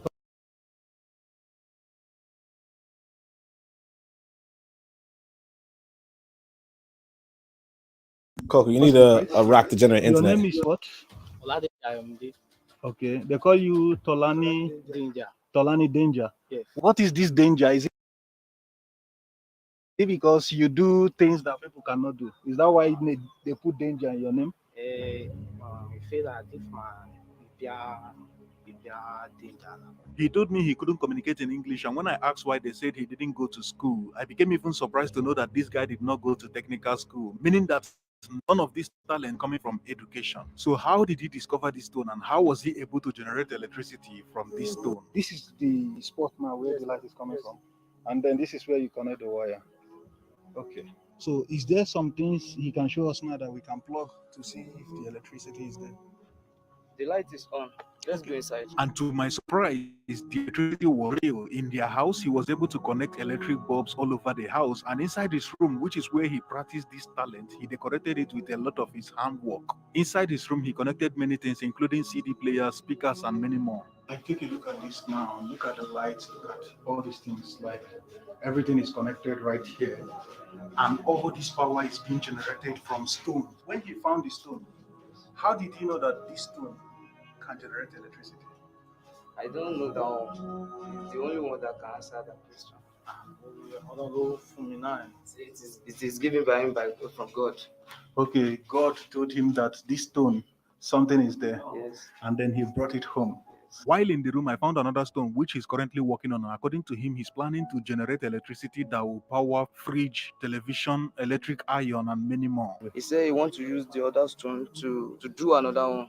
Okay. That one will be carrying freezer, television, fan, electric iron, and so on and so forth like that. Okay, did he study this in school? He did not go to school, any school. God just gave it to him. This guy is doing this from pure talent. He didn't study this in the school, and he is doing this right in his house. I'm curious to know what he can even do if he has formal education or if we have support. This is incredible. I don't think you have heard that anybody's generating electricity from a stone just like this. How is he even able to find out that this stone has electricity in it? Let's just ask him to know more. Do you think this particular stone that you use to do this thing is only found in Ekiti State, or you can find it in any other place in Nigeria? If you can find it anywhere in Nigeria. I asked him how many kilowatts he's generating from this stone, and I wasn't surprised he didn't know anything about that. When I asked him what he think is causing the electricity inside this stone, he didn't know about that either. Tolani Danger has become very popular in his community for his invention, and not only is he very popular, he has become a source of inspiration for other school children. After spending some time checking out his invention, here is my own assessment. Remember, I'm not trying to talk down on anybody. This is my own assessment, meaning that this is what I think and it doesn't count. I tried all my best to ask some questions that could give us clue of how this thing started and how he was able to find out that there is electricity in this stone. But every time I try, I got no answer. The only answer he told me is that it is God. All my questions were left unanswered, even the most simple ones that you don't need any degree to answer. None of them were answered, making it more difficult to do more research on this topic. When I went back, I did more research on this topic, and after my research, I found out that it's impossible for this stone to generate electricity, meaning that whatever this guy is doing, there is more to it than what he's showing us. Let me repeat this again. I am not talking down on his talent. I believe that what he's doing is very amazing, and I'll be the happiest person in the world if this is true. I believe that this stone, which is generating this electricity, which is buried underground, something else was buried with it, and this could be a lithium battery. Meaning that if you remove this stone from the ground, there will still be electricity in the house because the electricity is being generated by the lithium battery. But I'll be happy if what I'm saying right now is false. I was also told he once generated electricity from a fish, and that is very interesting. But I also feel like if you are able to do all these things, you should know the cause of this electricity, both the one from the fish and the one from the stone. But all the questions I asked were left unanswered. Poor education were to blame. Talking about poor education, I asked him if he would like to forward his education. This is what he said. If somebody now wants to sponsor you to go to school to do electrical engineering or anything, are you willing to further to learn more about it? Tó fẹ́ràn lọ sí school pé kò lè further kò lè lọ sí school lè lọ síwájú sí nínú electrical engineering wọ́n ní ṣe ready láti lọ ṣe wà. Ní ẹ̀ lọ torí pé àfi bá wà ní ibi tí màá máa ṣiṣẹ́ yẹn tó gbọ́ náà fún mi lọ́pọ̀lọpọ̀ ẹ̀. He say he won't be able to go, so unless if he dey where he can be able to find the stone and to do the work, because this one is more than it's more than technical school now. This knowledge to me. Okay. So he's not willing to further to any education, but anybody that wants to help him should try to buy tools for him. Okay. Does he know? Provide financial support. Okay. Does he know the tools that he needs?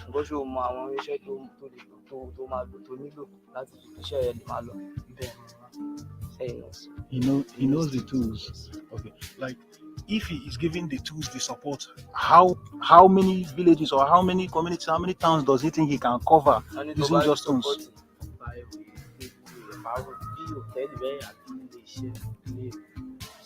can't contain the whole community, but hotel, school, houses, so you can do it for them.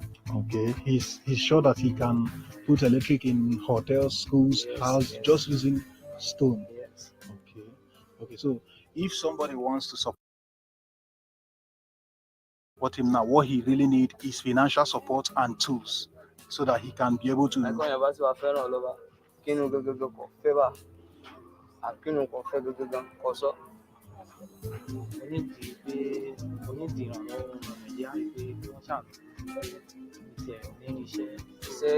He just wants Nigerians to help him to achieve his aim with whatever they can.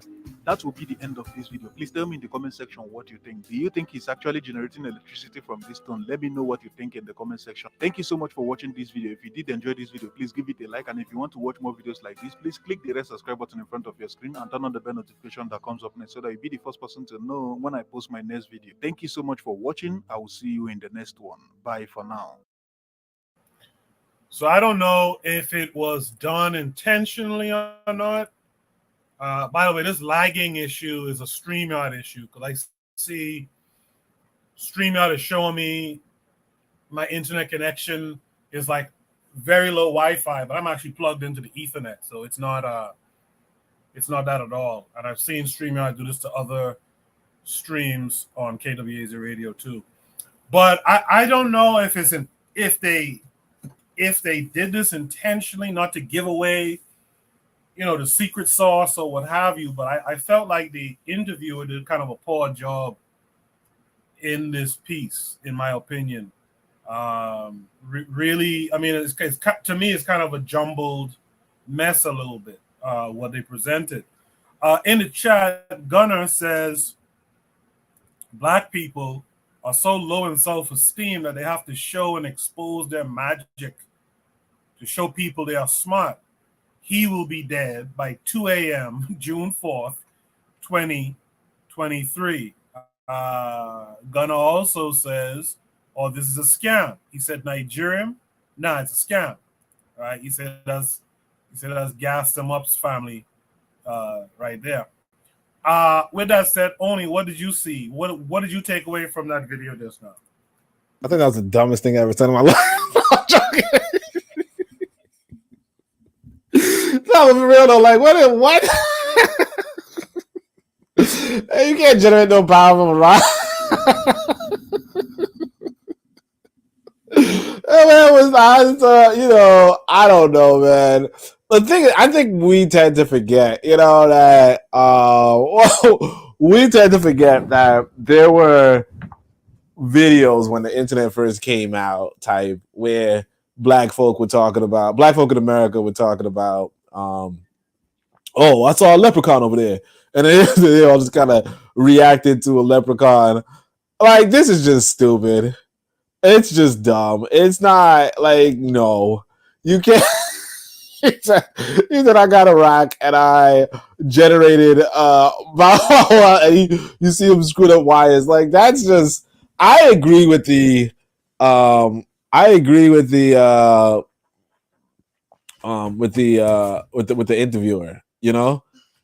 the interviewer in the sense of it ain't real. And that's the trouble. Like, I don't know if the interviewer, I don't know if the whole thing is staged or if the community really believes that this guy is generating power from a rock. But if the community really believes it and he's really a respectable guy, like, this is what I was talking about before when I said, if you are the leader of a country, how do you know who's good versus who's bad? How do you know who's good versus who's bad? Because when it comes to you're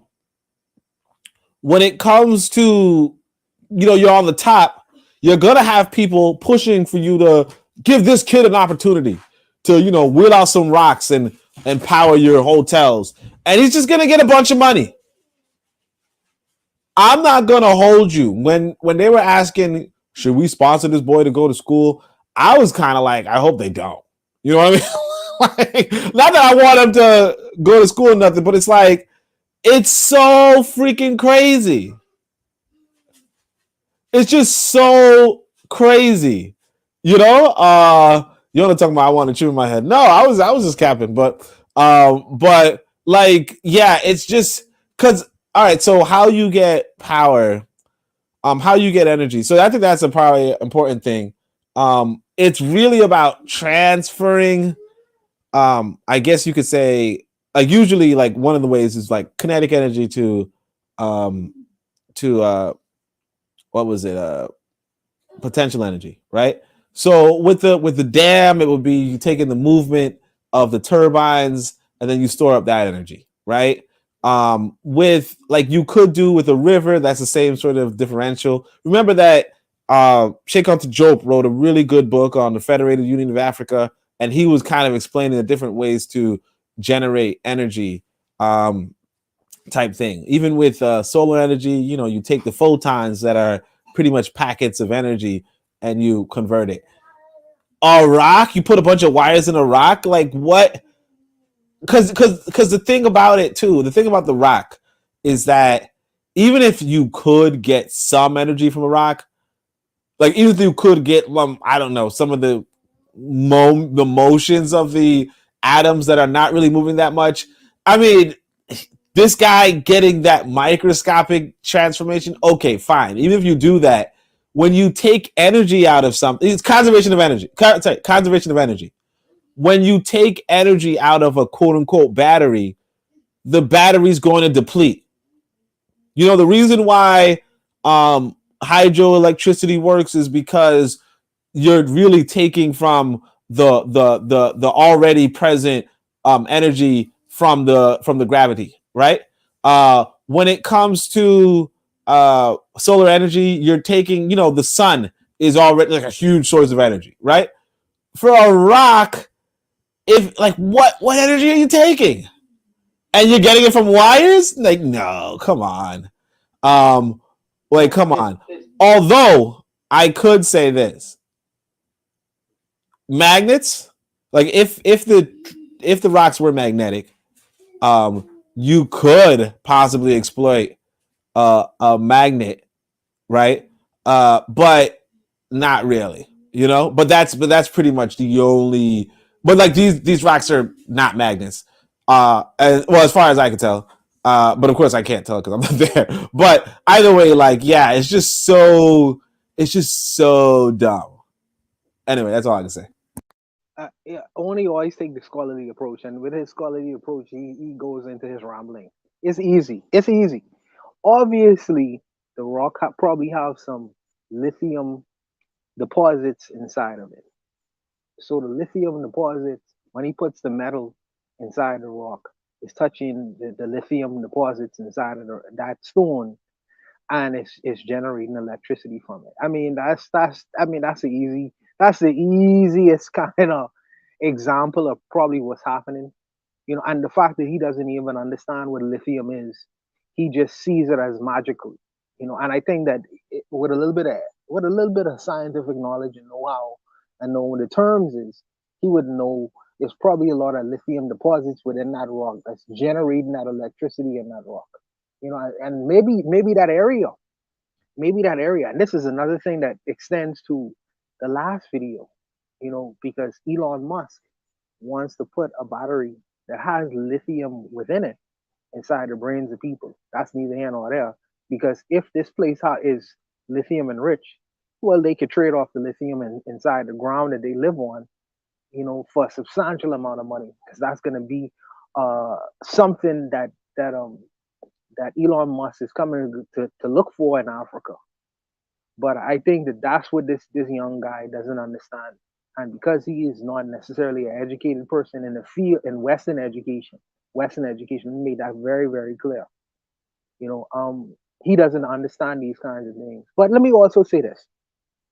Many of our scientists, you know, the people we tout as very smart, very important people, they learn certain things through the process of observation.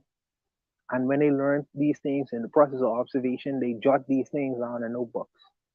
And then we defer to these people as scholarly or scholars because through trial and error, through observation, they learn scientific method, they learn the natural world and different things like that. But because this guy is literate, I don't know if he's illiterate, but because he speaks Yoruba. But because he doesn't understand what lithium is or what it can do, he just sees the fact that I am able to put this metal within this rock and able to solicit electrical energy. He doesn't understand these kinds of concepts. And I think that that's where the shortfall is. And maybe if he was to go to school, even at a tertiary level, he would be able to understand why he's able to generate this kind of electricity. But let me also say, the ground that he is living on may be enriched with a whole lot of lithium. That's his trade-off.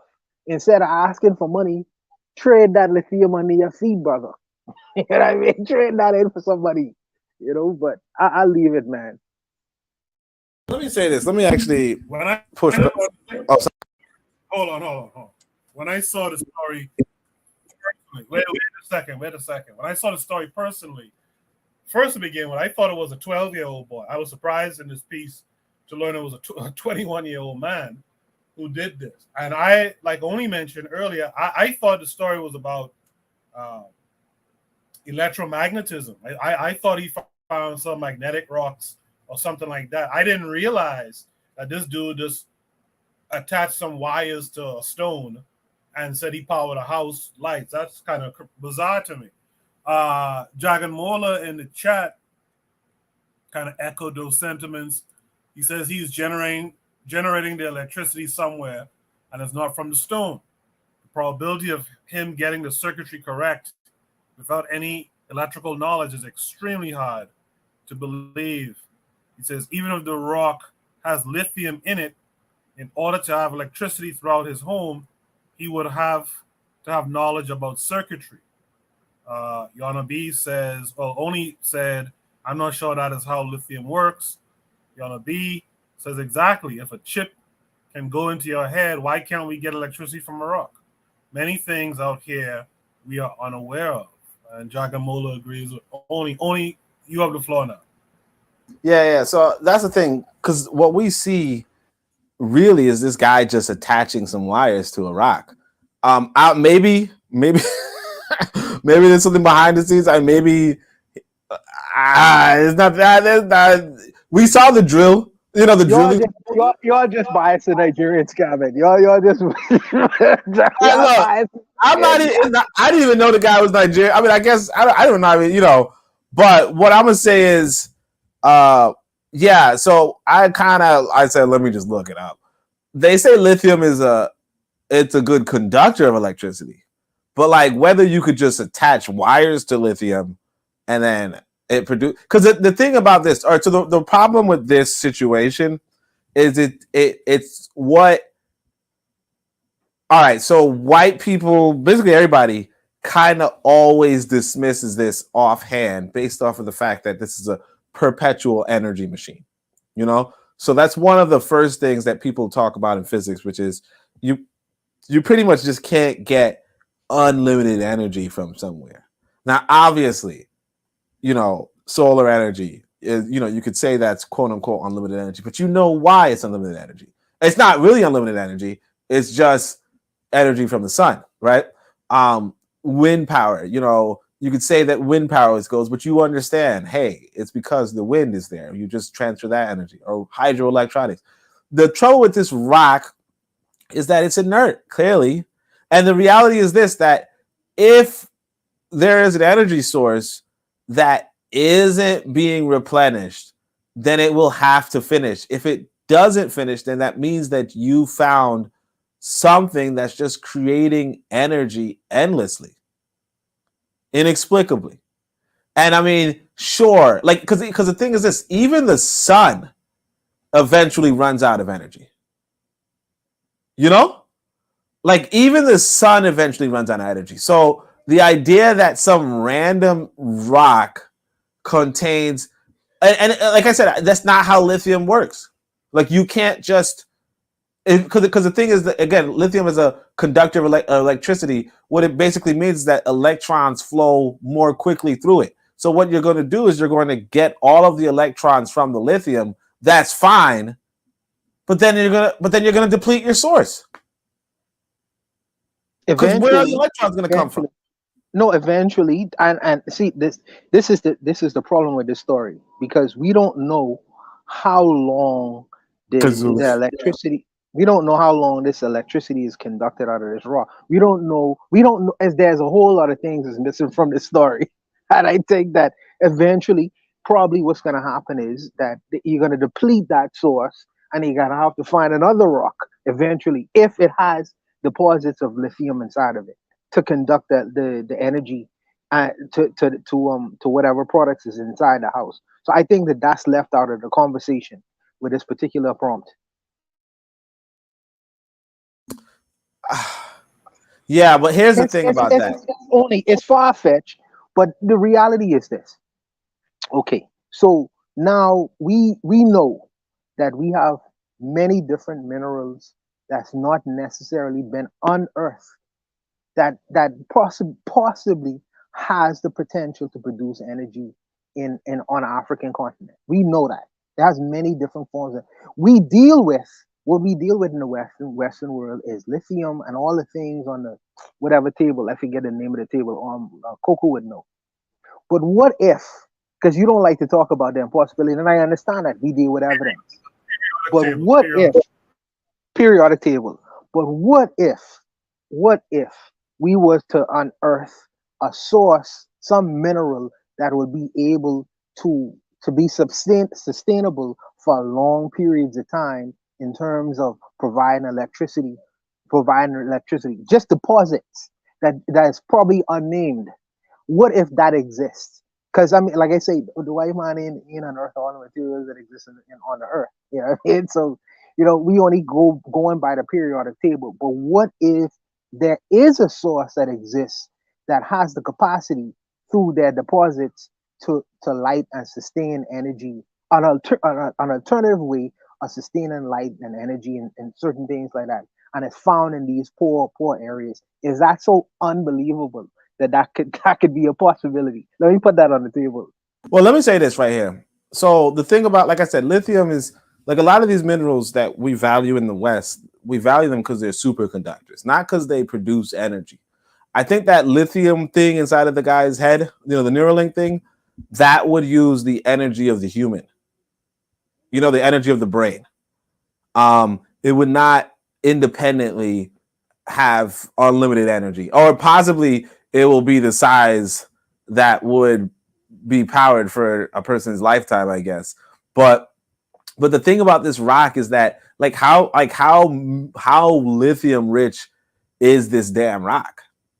If it were the fact that it were taking electrons from the lithium, I don't know. And my impression from the video too is that this guy is not changing out rocks. You know what I mean? Like, this guy is, he's just has a rock and he's like, yeah, I powered my house with it. Now, like, it's far-fetched, but if you're suggesting, hey, you know what, this lithium is a superconductor and it's drawing electricity from his wires. What if it's not lithium? From the earth? What if it's another chemical that is not necessarily on as we know it, that's on a periodic table, that's creating this kind of situation to happen? What if is there a possibility in your mind that exists that there could be possibly some unearthed deposit that exists, or mineral that exists, that has the possibility to do this? Is there room for that? Is there room for you to believe something like that? Even though, look, anything is possible. You know what I mean? It's just improbable that this guy's powering his house with rocks. And it's kind of just confusing why this guy thinks he's powering his house with rocks. Like, it just seems like a typical, I'm just gonna say some old bullshit to get online or to get money. Because in the early days, there were always these people, these kooky guys who were like, I made a perpetual energy machine, or I made the magical elixir. And they call them snake oil salesmen, kind of like what Yona B was saying. If this was a white person, you wouldn't believe him. Yeah, because white people had this once upon a time. One of the things that we have to remember about Africa, this is one of the things that Africa wakes you up to, is that a large part of it is like a freaking time machine. It's the shit that we saw in the 40s or the 1860s or the, like different time. And people during that time had things like, hey, I got this magical way, make sure you come finance my life and finance my research. God told me this. Like, what are you fucking talking about? There's no, like already from jump, you should know that there's no cosmological being say, yo, why don't you plug your shit into a rock? Like, that's not real. You know what I'm saying? I believe you.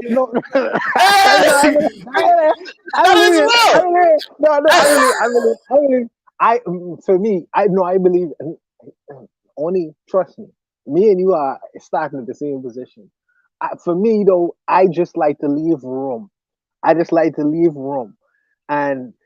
with our cynical mind, we tend to not leave room for space that maybe, maybe. But I would like to leave it at maybe rather than hell no. And I understand because, like Urzuli said, well, these Nigerians, they trying to pull a 419 on us. I just like to leave room, and I just like to say maybe. Yeah, it's kind of crazy. This man have a bunch of Christmas lights, bundle up, and lighten them. But Trigger Happy asked a question about the Congo. The Congo, we did that story before too, and I think that was iridium. It's kind of rare, but it's a superconductor too. I don't think they were, if I remember correctly, I think they were making sparks by hitting rocks together, but they weren't creating electricity per se. They had this material. It's rare and it's superconductive. Let's welcome in Real Black Gentleman this week. Real Black Gentleman, you had some stuff to say in the chat. What say you not? Hey yo. Yes, sir.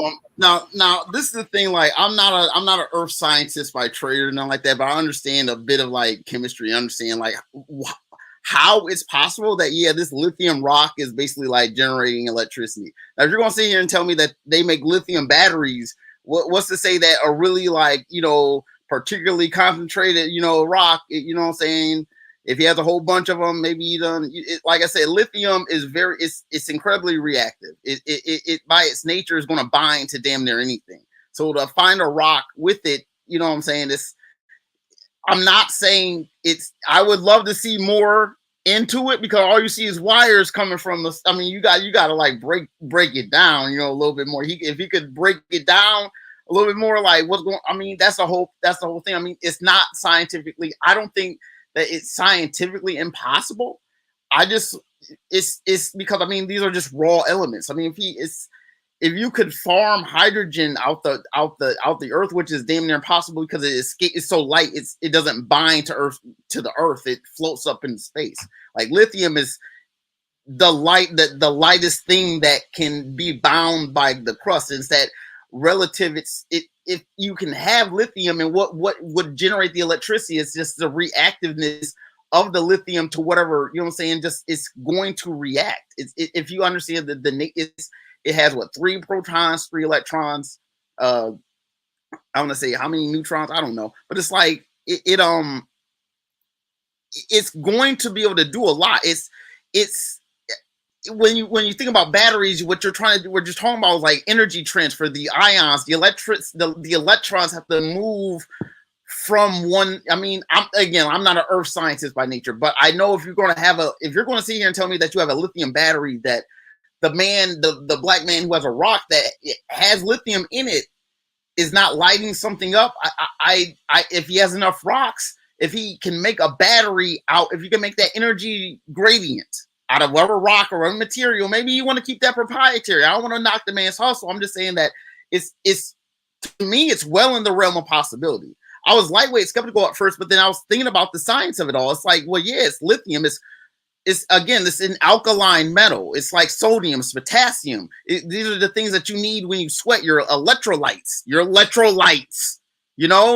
huh? So like, it's not, I think that, he's on to something. Maybe, you know what I'm saying, naturally, if the African science can, you know, bust it down and understand the elementals of it all. I mean, hopefully, I mean, I wouldn't necessarily start giving the rocks away. I would try to figure out how to like maximize and make a battery for the people, you know, and like, you know what I'm saying? That's what I would do with it.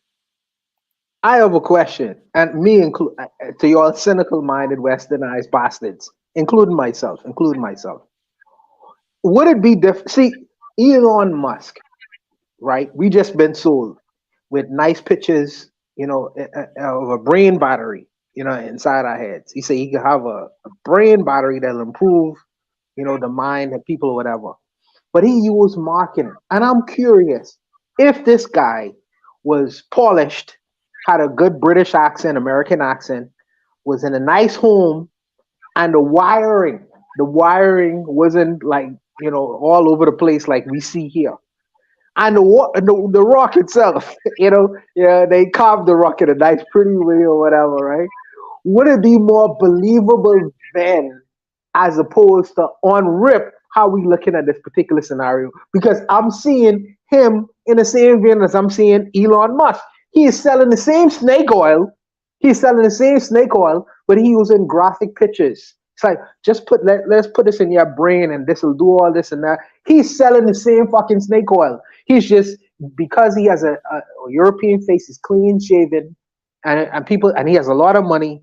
He's more convincing as opposed to this guy who's in the village trying to sell us the same kind of snake oil. I'm curious to know, would that be more convincing if he had a British accent and he was able to polish what he's proffering to anyone who would view this film? Will it be more believable? I'm questioning that. Yeah, I mean, yeah, if you have more polish, you'll be more believable. That's it. But no, you wouldn't. Also, because you're talking about perpetual energy. Either way, the thing about Elon Musk is that he puts his money where his mouth is. You know, so the question really comes back to you: would you put any money in this boy's pocket? Hell no, put nobody in this nigga pocket. Like that's all it is. It's like, because it's like this. Real talk. Real talk. If this guy could generate power from his rocks, why ain't he rich? I would hit him in the head of friggin' rock, because, like I say, I deal from the premise: if you're doing business with me, the first thing is, what's in it for me? So you have to be able to prove to me, and not to say, well, I'm uneducated and I don't know better. Give me some information that I believe to be credible, that I can test it and say, listen, this is the next best thing. Let me put my money and background into this, because if I put my money into this, I'll see some ROI on this investment. And this is the thing that he lacks. And many of my brothers who do business sometimes, they lack in terms of trying to sell an idea to me, and in turn you want me to give me my material possessions. No, it don't work that way. If you're selling that idea to me, you have to make it feasible enough for me to want to reach in my pocket. Now, you digging some dirt out of the ground, come on, bro. You know what I mean? You have to market that shit to me a little bit better. Because go ahead, brother, go ahead. No, what I mean is this, though. If this guy really could make perpetual energy, right? Why his neighbors aren't on it? Right. Why his neighbors not on it? And then why his village not on it? Because clearly, if you could power a fridge and a TV and a whatever, then why ain't nobody else trying to reduce their power bills in order to if that's what you selling? You know, but instead he's there asking, and so, you know, Yoda says, so it's about money. He got to have money and white skin for people to believe him. No, the thing about it is this: if what you're doing is real, why in the world are you on the internet asking people, oh, why don't you, I'm not going to go to school for this, but you could send me some money. If it's just damn rocks, you get the wire, you tell somebody, hey, get me the wires, give me some money for my labor, and I'll give you unlimited energy. And he'll be rich. Instead, he looking raggedy, draggedy, talking about, oh man, you guys give me some money, y'all can get more tools. So you and kind of like what Buana was just saying, you know, so for what? So you could power your TV? I don't give a shit about your TV. What are you doing? You're not even doing nothing for your community, clearly. You know? And you're not doing anything for yourself. But so you know it's a scam when he's looking raggedy and he could somehow produce perpetual energy. You know it's a damn scam. Let me play this video that Razuli asked me to play. Razuli, you should come up and speak to what I'm about to play as well. This video is titled "Africa Reacts to Newly Discovered Electricity Producing Stones in DR Congo." He said start at 1 minute 40. He didn't tell me where to stop, so I'll play a minute or two of it.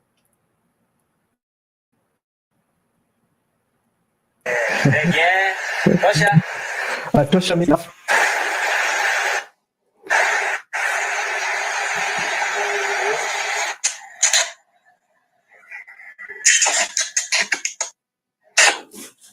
So that's the first video.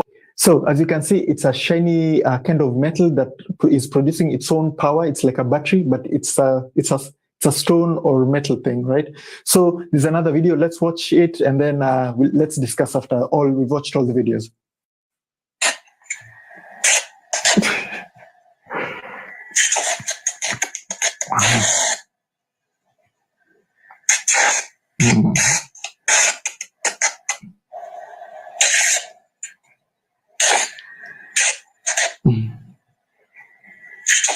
Wow. Oh, wow.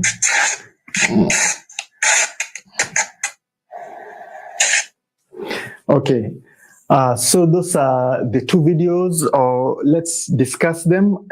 So let's get to the bottom of the story. So these videos have been trending online for the past month.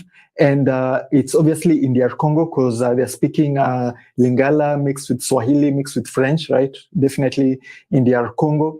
And these tones are very peculiar because, as we know, lithium, cobalt, coltan do not produce their own power. They are good because of power. That's what they use for making batteries. That's what they use them for making electric cars. That's what they use them in like your mobile phones, in any electronic that you use. That's why those things are super valuable, right? But those things do not contain their own power, do not produce their own power, right? So we ask the smartest entity being available right now, ChatGPT, and ChatGPT told us currently there's no metal or ore that produces its own power, right? All of them are just good conductors. And in this video, we're actually seeing these rocks, these stones. Again, Razuli didn't tell me where to stop it, so I'm stopping it there for time's sake, because we're ending the show at 11. For those who weren't here for the announcement earlier, I'm cutting the show in half because the numbers are going in the reverse direction from what I would like it to be. And I blame it on some recent bullshit that's been going on. But if you want the show to extend in the future, let's bring through more folks in attendance, right? Let's get those numbers up and consistently up. And I'll add an hour to the show.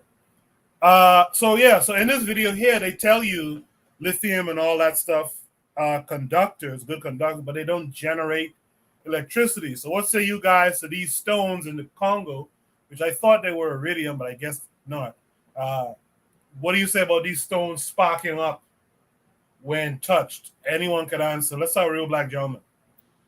Well, I mean, I mean, again, like I want to make a point about the lithium that I think is interesting. That I think might be missing. You know, you guys know they use lithium as an antidepressant, right? You know this, Koku, right? Have you ever heard of this? Yes. So using a lithium-based microchip might have something to do with, you know, behavioral modifications in more ways than one. I'm just saying, you just want to like dope up people with a good chunk of lithium and have that shit seeping through their brain. Is that what we're talking about here? I don't know if anyone saw that. I mean, I saw that as soon as I see lithium and chips in the brain. Like, you might as well just take the pill and just stick it in the brain at that point and just let it dissolve. But as far as like the rocks, I saw that that was interesting with the rocks. I wish I knew what it was, because I mean, again, like we're talking about electricity. I mean, there's so many elements that when they respond, I mean, this is the earth. And I mean, it's like, I wish I had an idea with, you know what I'm saying, what kind of the rocks they were. Having those in my hand, I think every black person should be able to do that, right? That's how, I mean, I want to have two rocks and have them touch and spark. That would be awesome to grow up and do that. But I mean, the problem is, like, I wish I knew, like, you know what I'm saying, like what the, you know what I'm saying, what the geography was, what the geology is, what the rock sources, you know, the strata, what kind of, you know what I'm saying, you got to know that stuff. You know what I'm saying? It's like I wish I knew. It seems like they have some kind of you know, ironness to it. Maybe it's, I don't know. I wish, I don't know. I mean, I'm just speculating at this point. I mean, I think it's awesome, but like, do I think it's fake? I mean, how are you going to just like fake all those little dots in the rocks? I mean, that's a lot of, something is going on in those rocks. I mean, there's energy transferring. I mean, the rocks are not necessarily inert in the sense that, I mean, different elements are, I mean, you have aluminum, you have silicon, you have all kinds of elements, chlorine, there's salts that, you know what I'm saying, salts. I mean, you know what I'm saying, that, you know, batteries is a lot of, you know, just it's transfer of ions. I mean, I'm stumbling here, but I don't know what it could be. All right, let's have from Oni next, but let's keep it brief because I want to, again, the show ends at 11 now, so let's keep it brief. Go ahead, Oni. Yeah. So one of the things that we don't know if this is a chemical reaction or not. And this is not power generation. I think Monatezi's comment about the potato generating power is pretty important in the sense of a potato can light a bulb, right? Yeah, it can light a bulb. But if somebody told you I used one potato to light my whole house, you'd be like, shut the fuck up, you know? And then you lose that one potato indefinitely, you know? It would be like, come on, guy. You know damn well you can't use one potato to light your whole house. Like, sure, potatoes will, quote unquote, die. They will run out of energy. They will spoil. They will rot.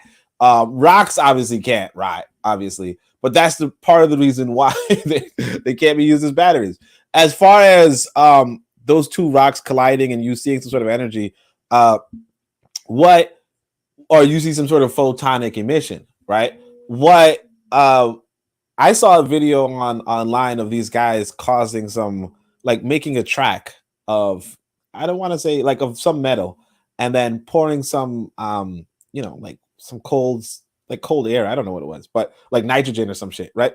And then they were able to let something levitate in a circle around it, like full on levitation, right?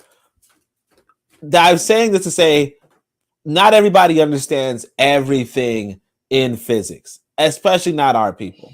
But that said, people being impressed by some sort of chemical reaction, some sort of method of photonic emission, that's not really something to, you know, oh my gosh, these rocks are producing power. Because one, they're not powering anything. You just see photons being emitted, right?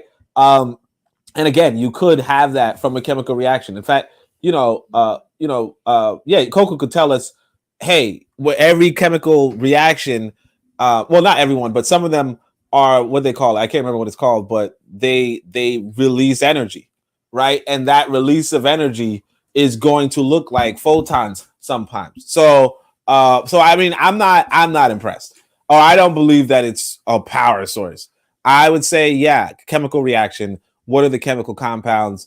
Do the math, do the equation, and you'll see, oh, yes, this chemical combination requires photons to be emitted, but at this sort of joules, this sort of energy transfer, and that's going to look like energy being shifted. That's not creating power. That's just chemistry.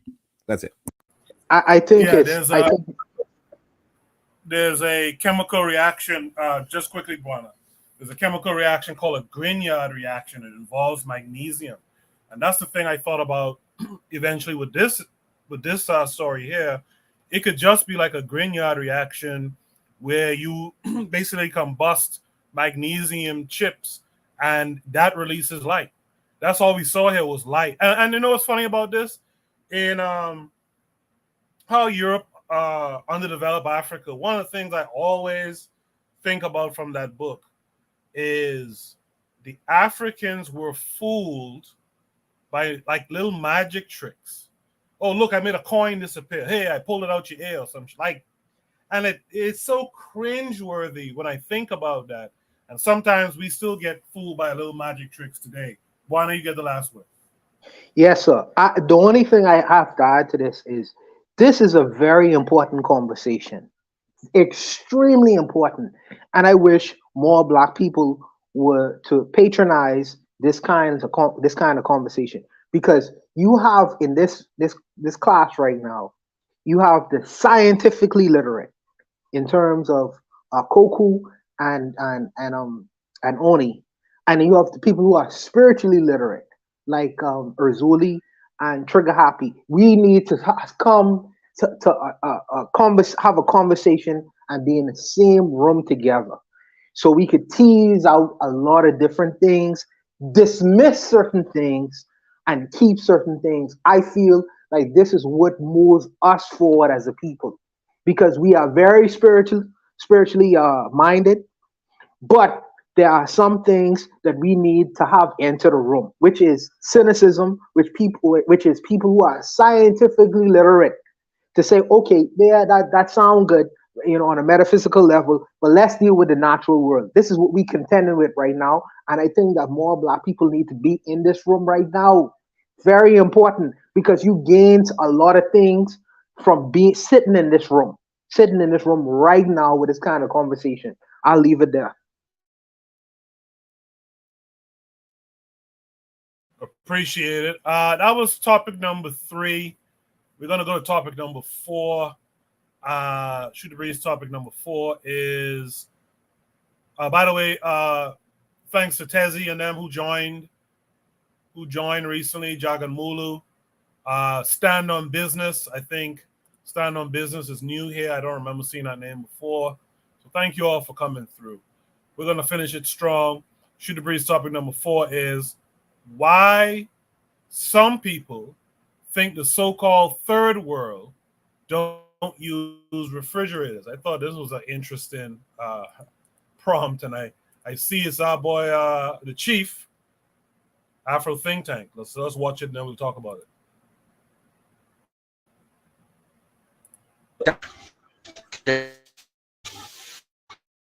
They have groceries, any other civilized world nation, right? They do. Like you don't always have to buy everything at the market, even though I prefer the country life. You can come to Nigeria and not live the country life. You just go to a regular store with regular stuff.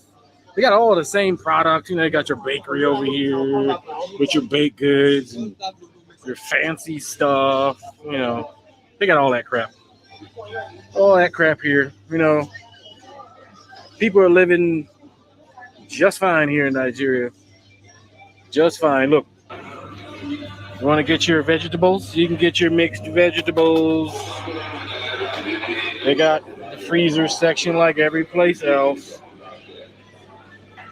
They got cakes and pies and mild drinks and frozen. If you don't want to get your meat fresh, you can get it like this at the grocery store. They got all the same stuff. All the same stuff. You want to get your prepackaged seasoned chicken? You can get all that. Prepackaged seasoned chicken. You got your sausages and all that stuff. They got everything. Straight up. Like, they got everything, Like any regular store, Any regular store. Need a fan. They got fans. They got everything, Just saying, a lot of people, they don't know. They think they ain't got nothing here. Oh, you third world. Not third world, bro. Africans are living their lives up in here. doing the same stuff with the same products. Want to buy a TV? They got one here. Need some cups? They got that. Need a blender? They got blenders. Just saying, they got it all, y'all. Everything. So if this what y'all consider a third world, and I guess, that's what it is. Everybody, it looked like I'm in Prince George's County, Maryland, to be honest. Prince George's County, Maryland. Look, you want your Red Bull? They got all that. Monster. They got it all. They got everything. The lights are on. They selling fancy drinks and want to get your Heineken, your beer, all that stuff. They got everything. They just do. So that's all I want to show you. They got everything. I once heard somebody say that Africans don't use microwaves. They do. They sell microwaves. They got microwave. I got a microwave in my house. People in the village got microwaves. They got microwaves. They got refrigerators too. In Nigeria, people got refrigerators. Look, people will have the most simplest house with a satellite on top of that bitch, a TV like that, a microwave, and a refrigerator. That's just how it rolls. People still want luxury, right? People still want things, and they get things because they want it. That's how it is. So, long time ago, in fact, I was still in Nassau. I used to watch this show called The Golden Girls, right? This comedy. And one of the things that stopped me from watching that show, they made a joke about the Bahamas one time.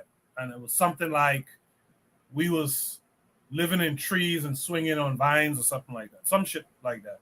And that was it for me.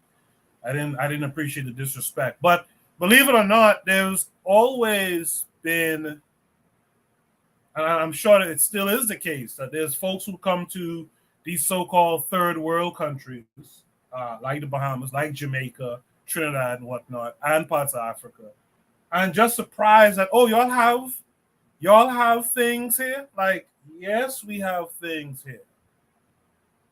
Yes, we have cities. We have cities and we have things in the city. And so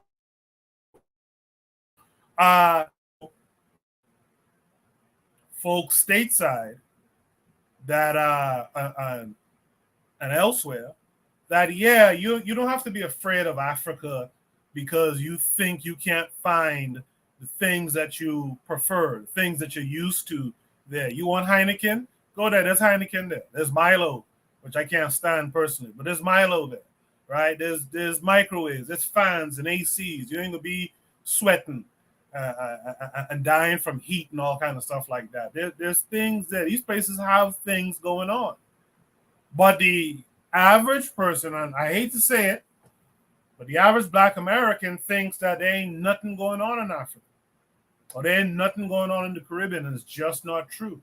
But I'll step aside and I'll let Real Black Gentleman go. Real Black Gentleman, what say you to this?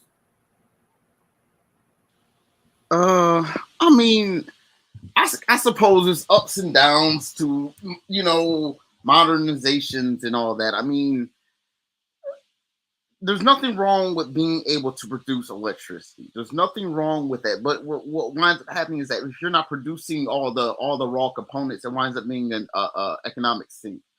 So, like in a lot of cases, having the amenities. I mean, in a hot place, you want to make sure things are cool. There's definitely benefits to refrigeration. I mean, there's a Black guy in America who had a patent for a refrigerated truck. He was probably the first person who patented such a thing. It's just like there's nothing wrong with using ingenuity to better a situation. You know what I'm saying? It's just, once again, making sure that, Black people aren't necessarily importing all this stuff. A lot of the name brands, you can always figure out how it's made and just kind of like make your own knockoff and make it better. You know what I'm saying? You don't have to necessarily import everything. I'm going to let someone else speak. No, that's a great point. And Afro Native World is asking the question, why folks anti-rural? I think the reality is just a lot of Black folks live in cities, man. especially in America. Most black folks are in city. Most black folks don't know how to scratch the land and grow corn. Most black folks, Bakari, them talk about this all the time. In fact, they talked about it recently. Most black folks don't know what it is to wring a chicken neck, defeather it, and prepare it for a meal. Most black folks don't know what it is to go and milk a cow, how to tend to goats and all this kind of stuff. That's stuff that I did when I was growing up back home. Most people don't. Even when I went to school back home, most of the kids in my classes weren't doing that shit. You know, and that's just a reality you have to face. And I also think we have to face the reality that you're going to have to bridge the gap too. If you want people to go back, you're going to have to give them something, a way to ease into it. You know, that's just what it is. You just have to give them a way to ease into from what they know into what it is that's going on there. Let's hear from Oni on this next. Yeah, what you just said is one of those wake up calls that, you know, I got when I was younger. You know, we in the conscious community, we have to humble ourselves. You know, and one of the things that I went through to be as humble as I am today, right? Anyway, is I used to talk with people on the street, you know, try to get them to my meetings, try to get them, you know, to see things the way I see things at the time. And so one of the things was that there was we were in fact you know, the area around the we were in Brooklyn, we were around the I think like Bed-Stuy Restoration Plaza, right? There's like a big grocery store there. And so at the time I was like, brother, man, you can't be going to the grocery store because, you know, like you can't be going to the grocery store. We should be getting our food, you know, but like we could be boycott here, we could own the blah blah blah. And he's like, okay, so let's say I do not go to this grocery store. Where am I going to get food? And I'm like, bro, there's plenty of trees around here. You can pick. And he's like, I ain't picking no damn fruit. What's wrong with you? Yeah. You know, at the time I was like, what's wrong with him? But like realistically, what the fuck was wrong with me? I'm telling people, like you said, we talking a bunch of urban folk, and we telling them, why don't you go pick some trees if you want fruit? You know, because I would rather go to the fucking grocery store. You know, like Bwana was saying, because I'm lazy. You know what I'm saying? like I was made lazy. What you want me to do? You want me to plow the earth, work the earth? Like what are you talking about? You know? But also there is also a reality, right? There's a reality. Oh, Yonabi says Pathmark. Actually, I don't know what store it was, but there's a reality too. The reality is, it's pointed out, it's one of those things from way back, which is this. The earth is so productive that you like there's too many people for how much for to work the earth. You know, there's too many people to work the earth. So a lot of us are excess people. That's why we go to the freaking growth. Like that's why they have cities. You see what I'm saying? Because let's say if you're hunting, maybe you could keep such a big population. But if you're doing agriculture, you're producing so much food, and that's with so little labor because the earth does most of the work, right? Now, Bart is going to be like, no, I do most of the work. No, the earth does most of the work to the point where you don't need, you know, like 100 people on an acre of land. You know what I'm saying? Like one person could do 10 acres or some shit. I don't know, right? If they want, whatever. Not one person, one family, right? That said, all those other people have to do something, right? And so that's what cities are. Cities are, hey, we have a bunch of extra people because we don't need that many people to produce food for the human population. Now, what are they going to do? So they're going to do, you know, boot making and this and that and so forth. But long story short, yeah, we can't, like, it's not even realistic for us all to go back to a rural environment because we're not even needed there. You know, I go to any village and I say, look, I'm here to help. They're like, Negro, we got it already. If you want to help, go do something else. Bring us some shit from the city or some shit. You know? That's it. Go buy some shit. Yeah, go ahead.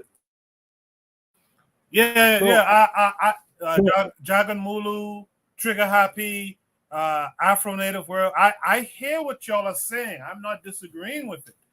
But the reality is most black folks, they've herded us into these cities. We're not about that life anymore. And so you're going to have some of those until you're in control and can change the mindset and all that stuff. Yeah, you're going to have some of those things. But Buana, go ahead. no. Let me start by saying this. When I first when I went to school in the States, there was a white girl asked me in terms of coming from the Caribbean. It's like, well, I thought y'all live in like huts, grass huts and shit. I thought it was hilarious, like grass huts. What the fuck are you talking about? But I think that some Westerners have the view that if it's a society or country or situation that's not necessarily controlled by the powers that be, I mean, you all fall to like jungle kind of living. It's ridiculous. It's crazy. The ideas that they come up and contrive in their minds, and how black people live outside of living in Americas and England and Canada. I'm like, grass huts, what the hell are you talking about? But some people actually do have these ideas seriously, and sometimes you have to disabuse people from these ideas, even at a very basic level. It's like no. We have satellites and Netflix, and we have things that you have. Are these things good? Well, these things could be that's debatable. But we live in the Western world too. We have things just like you. We live in an organized society where it's not a situation on Planet of the Apes. And I used that reference last time. And when I say Planet of the Apes, I say that in a negative way. But if you think about Planet of the Apes the Planet of the Apes wasn't really a bad society. Needless to say, all I'm saying is that we are the consequences of the Western world too. So we get what the Western world gets. Am I anti-rule? I had my father gave me the benefit of experience in life in a rural society where my grandfather lived. He was a pig farmer. So he had his pigs in a fence. He had a rock oven. He built his own house. And do I want to live in that subsistence kind of lifestyle? Hell to the no. Hell to the no. Because my reality is there's an easier way to do it. There's a more comfortable way to do it. It's the same. It's in essence in the same way that if you ask a New Yorker in terms of going to produce his own fruits, where he could go to the grocery store and get his tomatoes, get his apples, get his oranges. Why would he have to grow it on? It doesn't make any sense to him when he could just get it for cents on a dollar. So with our people, you have to be able to ease them into their own reality. And their own reality has to be an alternative reality that is commiserate to the lifestyles that they've been living. Something that is healthier, something that is more productive, but is an alternative, but it's not in a situation where you have to go back to year zero. To year zero. Because technological advancements, and I don't only place that in the hands of white folks, because we contributed to the technological advancement, so we should benefit from these technological advancements. So I appreciate my refrigerator. You know what I mean? I appreciate my oven, where I don't have to use a rock oven. I can use an electrical oven to make my food. I appreciate my gas tank. So I think that these things, I don't poo-poo them. I don't disrespect the rural society in the rural world, but I enjoy the so-called modern world that I exist in now. And if we are realistic, and if we are presenting an alternative, that alternative have to be commiserate for our people. Why do I have to go back to 1776 or before that when I live in 2023? So I think that these are realistic conversations that we need to have, man. And like I say, I'm not poo-pooing the rural world. I think that these things does living off of the land and benefiting from what that land has to offer you is very important. It's very important. But I also have to recognize that because of technological advancement, these things are also beneficial for us right now in the 21st century. And I don't dismiss these things too, because I also know through observation, our scientists, our innovators, our inventors had something to do with the world we exist in right now, currently. Right now, currently. So I wouldn't easily dismiss that as well. But like I say, this fanciful notion of how we living in the third world is just a contrived idea. I don't know who created this concept and put it into the minds of so-called first world people. But we don't live in a jungle. You know, we live in modern societies just like everyone else, whether people believe that or not. And I would challenge the people who believe these kinds of myths to come to these countries and see for themselves. You know, I'll stop there. Yeah, I think one of the things I'd like to see, and you guys in the chat are having real good conversation, real good ideas. I'd like to see like all these different products on the shelves. I know is exploitation too, right? I know that's an economic exploitation. You import all this shit from England and France and whatever, and make African people buy it. I would like to see more African products, right, on the shelves. And like Trigger Happy and a few of you have been saying, you know, when we have our own nations and create our own cities, they should be in our likeness. They should be African. I think even in my hometown, I think that's one of the issues. It should be a Bahamian thing. It shouldn't be a European thing. You shouldn't go down there and see Sabaros and all this shit on Bay Street as your land. You know, like it should be completely Bahamian markets, etc. You know, Bahamian produced products, etc. Same thing with Jamaica and everywhere else, right? For time's sake, though, let me go on to Shoot the Breeze. What topic is this now? Let me go on to Shoot the Breeze topic number 5 tonight, which will probably be the last topic tonight. Shoot the Breeze topic number 5 is straight from the horse's mouth. Is she lying? So who is she? What is she potentially lying about? This takes us to Twitter. On Twitter, there's this person named Mambo Nash II. He's tweeting this white woman's message that says, for black people to believe in the same God that allowed them to be enslaved shows their level of intelligence. We are living in the age of information, all caps. Why are they still believers? It makes no sense. We gave blacks Christianity because it made them better slaves. Even my great-grandpa told my dad once that blacks accepting Christianity was the best thing that ever happened to white slavers. The fear of hell and promise of everlasting life is what finally kept the slaves from rebelling and running away. LOL. And nowadays, black people are still praising the very imaginary white guy who allowed them to be enslaved in the first place, shouting and dancing with their wigs falling off in church. LOL. I'm no racist, but we all must admit that black Christian women are some funny motherfuckers. The only whites who believe in Christianity are the descendants of poor whites from those days. The rich whites don't believe in that crap because they knew what it was being used for: control over the slaves and poor whites. By the way, I saw this thing like 10, 15 years ago. So this is an old post that this white woman put up some years ago. But it's interesting. I saw a video. I don't know if it was on the Discord I saw it, or was it on Twitter? But like some white Christians, like campus Christians, I guess, are standing around in a circle talking about the Jesus and whatnot. And this black guy from the continent, I'm not sure what part, could have been Nigerian, not sure though.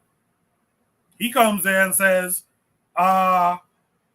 Christianity was African. The white folks came and met it there, and blah blah blah, and these white folks are getting giddy off this black guy talking this shit, right? And it's just like, dude, what are you talking about? This idea that Ethiopia has the oldest Bible is because a dude came from out of the Christian world, an Ethiopian, and took that shit back to Ethiopia, and they ran with it. You know, but it's crazy, real talk, that we still believe in this shit. Like John Henry Clark said, like, to pray to the same God as your enslaver and hope for your prayers of freedom to be granted is insanity to me. It's insanity to me. And last thing I'll say, what they did is a crazy thing that they did. They took you away from your spiritual systems, your spirituality, and they herded you into this religion shit that they don't even follow. They don't really follow that shit. But they turned around and they told you, like in my country and in Jamaica, etc., they told you to make obeah, for example, illegal. These dudes don't even believe in this Christianity shit, right? But the spirituality, which is really the science for us and the technology for us, right? They tell you to avoid that shit, make that illegal, and go into this shit where your prayers will never be answered. When your ancestors would have answered your so-called prayers. It's a crazy thing. Afro-Native World said to me, y'all reminding me of Duddy Bookman's prayer at Bois Cayman. I wish Zuli would have hopped on, but he must be busy or something like that. But yeah, this is the problem. Anyway, I've said enough. Real black gentleman, what say you to this? Well, I mean, again, the Bible is clearly been tampered with. It's you know what I'm saying? It's like 5 karat gold. You know what I'm saying? It's been stepped on so many times that whatever original knowledge, you know what I'm saying, authentic knowledge that's in it, you have to be a damn near 600 level, you know what I'm saying, doctorate to even try to like make sense of all of it. You know what I'm saying? You have to, you know what I'm saying, you have to have that hood, you know what I'm saying, doctorate in order to break that down. But like most people aren't even like studied enough to even recognize, try to find the parallels in history in the book, and you know what I'm saying, where it relates to us. Because I mean, like I'll say this 1,000 times, right? Where's the book of Ghana? Where's the book of Zimbabwe? Where's the book of the Congo? Where's the book of, you know what I'm saying, the Yoruba? Where's the book of our people? You know what I'm saying? Like, where's the book of the Africans? You know what I'm saying? All that Romans and Corinthians, like is not African. So once you know that, it's like half that stuff doesn't relate to us anyway. So I mean, it's that fragment of Egypt, and you know what I'm saying, the residuals of Ethiopia in the book that you can kind of like, and that you can only do that to kind of like cross refer like historical like you know, facts and time and stuff. I mean, if I say if the Bible is 5 karat gold, the Quran is fool's gold. I mean, that's not a book of history in me. I know that I mean, I already get, for me, I already get all that Islam. I get that movements over there. I get that. I get all that. You know what I'm saying? That's some old Asiatic stuff anyways. I'm gonna go ahead and yield. I don't know what else to say. I mean, if black people believing in the Bible, you got to understand history. You got to be, what happened yesterday. You know what I'm saying? That should be the religion of black people. What happened yesterday? What happened yesterday? Because in this world, they'll try to fake you out on what happened yesterday. And I'm gonna pass the mic. That's a good point. What the fuck happened yesterday? Why are you talking about what happened in a book from 3,000 to 6,000 years ago? Anyway, Buana, what say you to this? I say what I said the last time. It's all business. You know, the reason why our people are trapped, I believe, and I use that word very intentionally, trapped in this idea of Jesus Christ Incorporated, is because their marketers are the best marketers in the world.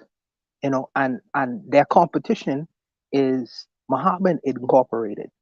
And I would say that our African spiritualists, people like Trigger Happy, people like Erzuli, who are big with the spirituality and culture, need to get into the game in terms of marketing our business strategy and selling that to our people, selling our spiritual product to the world, and making that feasible for where people want to have a viable alternative, because we're in a competition, ideological, spiritual competition, whether we know it or not, whether we would want to participate in it or not.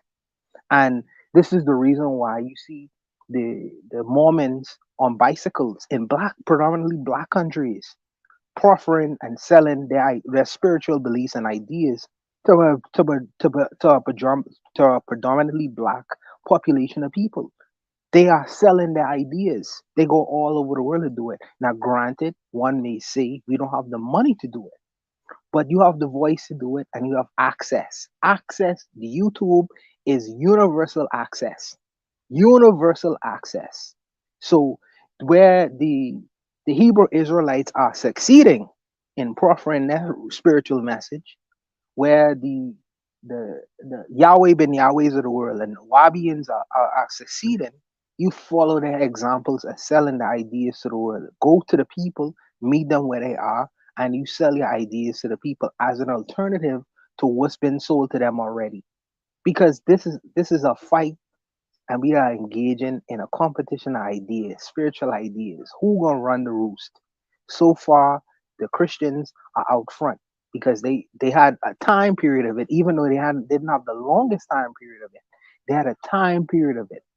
So now, where we see that there is an opening for people who are open to an alternative medicine, spiritual medicine, this is where our speakers, spiritual speakers, spiritualists, need to come out and proffer a different alternative and put that to the people as well, so they could see, okay, I listen to the Christians, I listen to the atheists, I listen to the agnostics, I listen to the Nawabians, I listen to the Rastafarians, but I listen to these people as well. And these people making more sense than these people making more sense than them. So I feel like we need to get on the ball to start marketing ideas and telling the people why our alternative is much better than what's been offered before. And I think that this is where we need to get on the ball rather than complaining about it. Get onto the streets and the byways and highways, as Christians say, and proffer our ideas to the people. Because if they are given this alternative, there'll be some who will completely reject it. There'll be some who will say, well, maybe, but there'll be many people who are going to be drawn to the fold of that because they're going to drag their genetic memory, which is very important. You have to teach the people, you have to educate the people. The colonialists spent 400 years putting us in the classroom of Christianity. They put us in that classroom of Christianity, beat us in that classroom, and discipline us to the notion of Christianity. Of course, that's going to come out of our mouths after 400 years. But now we have our own segue with this internet, and we use it as a tool to properly instruct our people. And one may say, well, it takes 400 years to get them to this point. It may take us 400 years or even shorter because of technology. But all I'm saying is proffer the alternative and tell the people and explain to them why it's better. Give them an alternative and explain to them why it's better. And leave them to their own decisions. And you'll be surprised. You'll be very, very surprised who start to reject and who start to accept. But I'll leave it there. I'll say this. I think Jagamulu makes a good point. He says it's an emotional connection. When you are emotionally tied to an ideology, logic goes out of the window, right? He says African spirituality isn't for that. That logic goes out the window. It is a serious point. It's a serious point. But with that said, I would tell Jagan Mogo, if it's an emotional thing, use the tool of emotion, because that emotion is just a tool. You could have an emotional experience at a Tina Turner concert. or you could have an emotional reaction from a baseball or boxing match. They use that as a tool to cause people to dig into their pockets and patronize them. So if you are in this Western world, you use the tools that they use to make them successful to your end as well. Jagamulu says, in my opinion, if you are dumb enough to believe that BS, you aren't intelligent enough to grasp a lot of the concepts within our spiritual systems. I like that. With that said, should be topic number 5 is straight from the horse's mouth.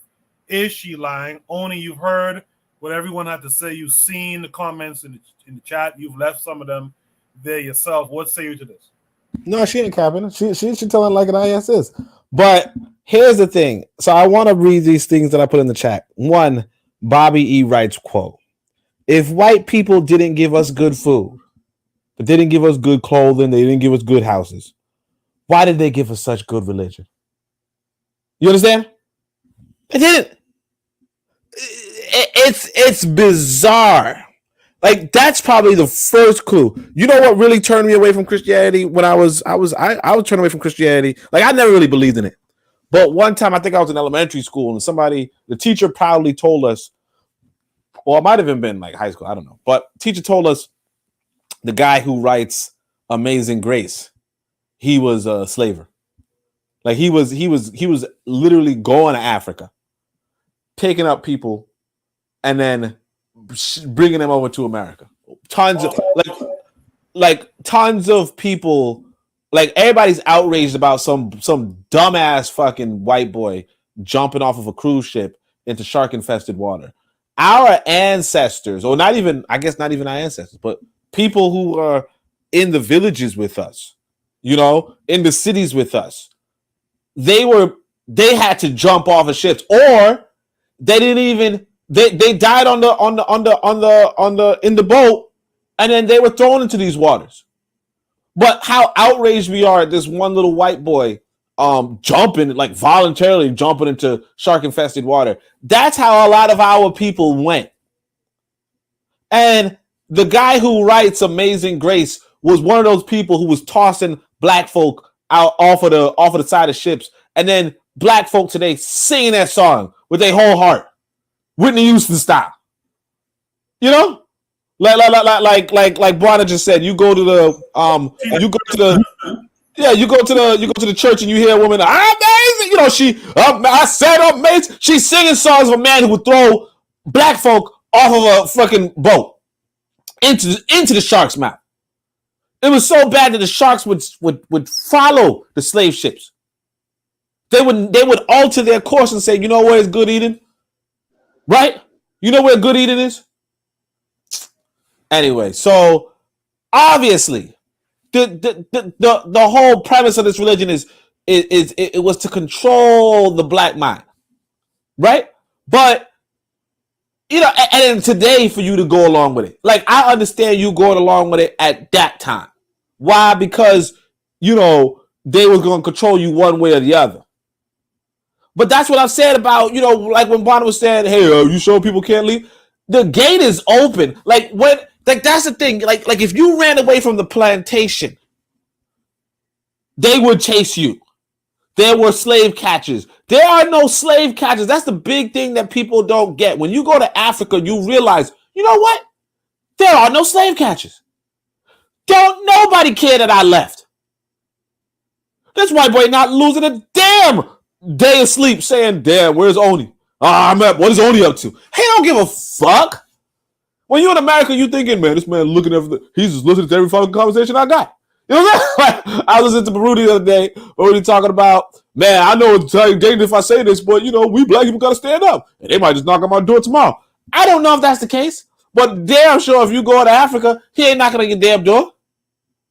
This white boy don't give a fuck. You are not on a plantation anymore. This man he's perfectly fine with you leaving. You don't want to leave. That's what it is. And so only thing that we have to do is tell folk, hey, you know what? There's a good life out there. You can afford it. You know you could afford it.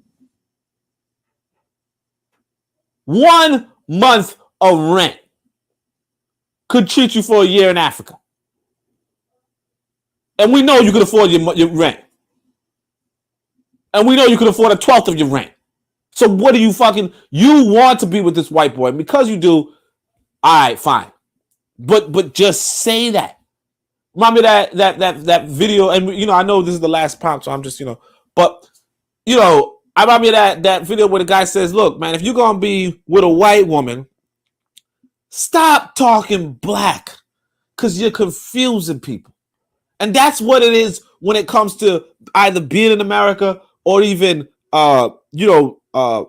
being Christian. It's like, okay, you want to be in this country and just complain and whine and say I'm entitled to this, and this white boy better give me my money, better cut me that check. Well, okay, that's fine. Just stop talking black, because you're confusing people. You're confusing people. I just like it's like we thinking you with us, but it's like you got zaddy. You know what I'm saying? You got zaddy issues. That's it. Like you realize when you listen to a lot of these people from America, you realize they just got some zaddy issues. That's it. They're just like, man, I'm not getting enough. Like sometimes they be talking to me like, man, this white boy, he started telling us, he started controlling how we, women on welfare. He would control us and say that we can't have men in the house. Yeah, because he's paying you for every child you have. Why do you keep making babies? He don't want you to keep making babies. That's it. And the thing is this, you don't have to apply. It ain't complicated, but I'm not, a little bit of tangent. So the other thing I wanted to say was about Manichaeism. So Manichaeism was one of the biggest religions on the planet before Islam showed up.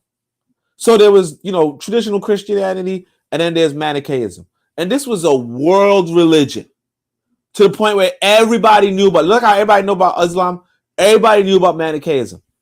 What the fuck is it? You know what I mean? I never heard of it. You know what I'm saying? Most of us never heard of it. The point is that religions can come and go. Okay? Spiritual systems can come and go. It really comes down to, can you be one of those people that creates a system for other people to follow? That's it. It dawned on me that, obviously I'm an unpopular guy. So I'm going to write this book and maybe it's not going to be all that big. But somebody once upon a time wrote a book and it became big. The Yoruba, the Odu Ifa, is Oren Miller writing a book and it became big. It's a big, deep spiritual system. But if you look into it, and a lot of these things, you look into them, they're just telling you how to organize your family, how to organize your community, how to organize your nation. Kind of things that we should be talking about too. And they just put it in the book. Okay? And I mean, obviously I want to put it in the book too, but what I'm saying is that that's what it is. So, but here's the thing. These Christianity, Islam, they're telling you how to control your damn slaves too. And then we the people who got enslaved, we there reading it like, this is the good book. You fucking, you know what I mean? Like, come on. Anyway, I ain't gonna curse, but you get it. We only have a few more minutes left, so this is to all of you on the panel and to those of you in the chat. I see Brahu. I'm not familiar with that person. He's telling Oni to stop talking nonsense and whatnot. But is it about pragmatism? Is it that black folks are just not pragmatic enough? Like, we just don't boil things down to the fine stuff, to really understand these things. Is that our issue, Buana? Do you think that's our issue? But first of all, let me tell Oni, when he refers to anything that he makes or produces, he label it as the best thing that is since sliced bread. Don't say nobody gonna purchase it. Say everybody gonna purchase it and want to read it, because it's something that is going to change the mindset of many, many people. I want him to advertise his shit like how the Holy Book is advertised. The Holy Books.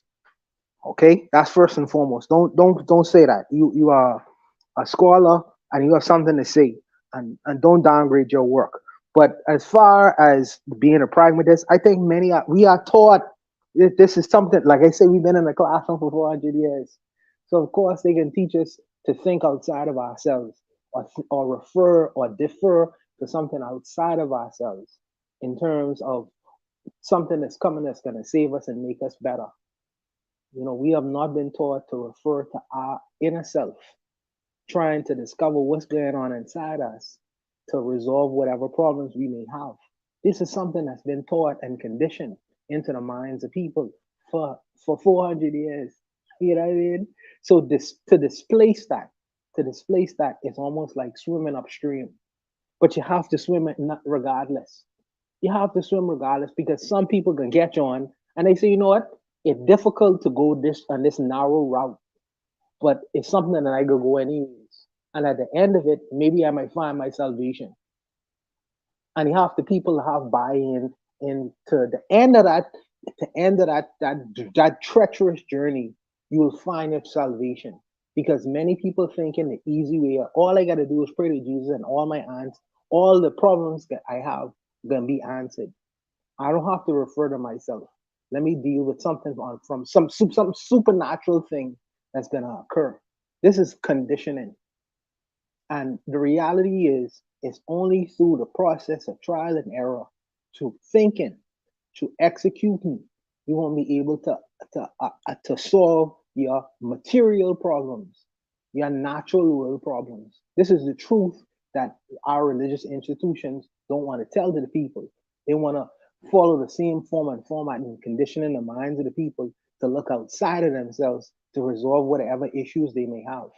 And like I say, as Oni is doing, as you are doing, as all the brothers and sisters on the panel are doing every week, we are trying to get the people back to self and stop relying on the supernatural. Because if you're waiting for the cloud to burst and some supernatural being to come down from the clouds to bust that sky to resolve your problems, this is something that our ancestors have been doing for many, many years. Wait till Jesus comes. No, Jesus smoking dope in Jamaica. He ain't coming for you. You gotta solve your own problems, and you have the ability to do it.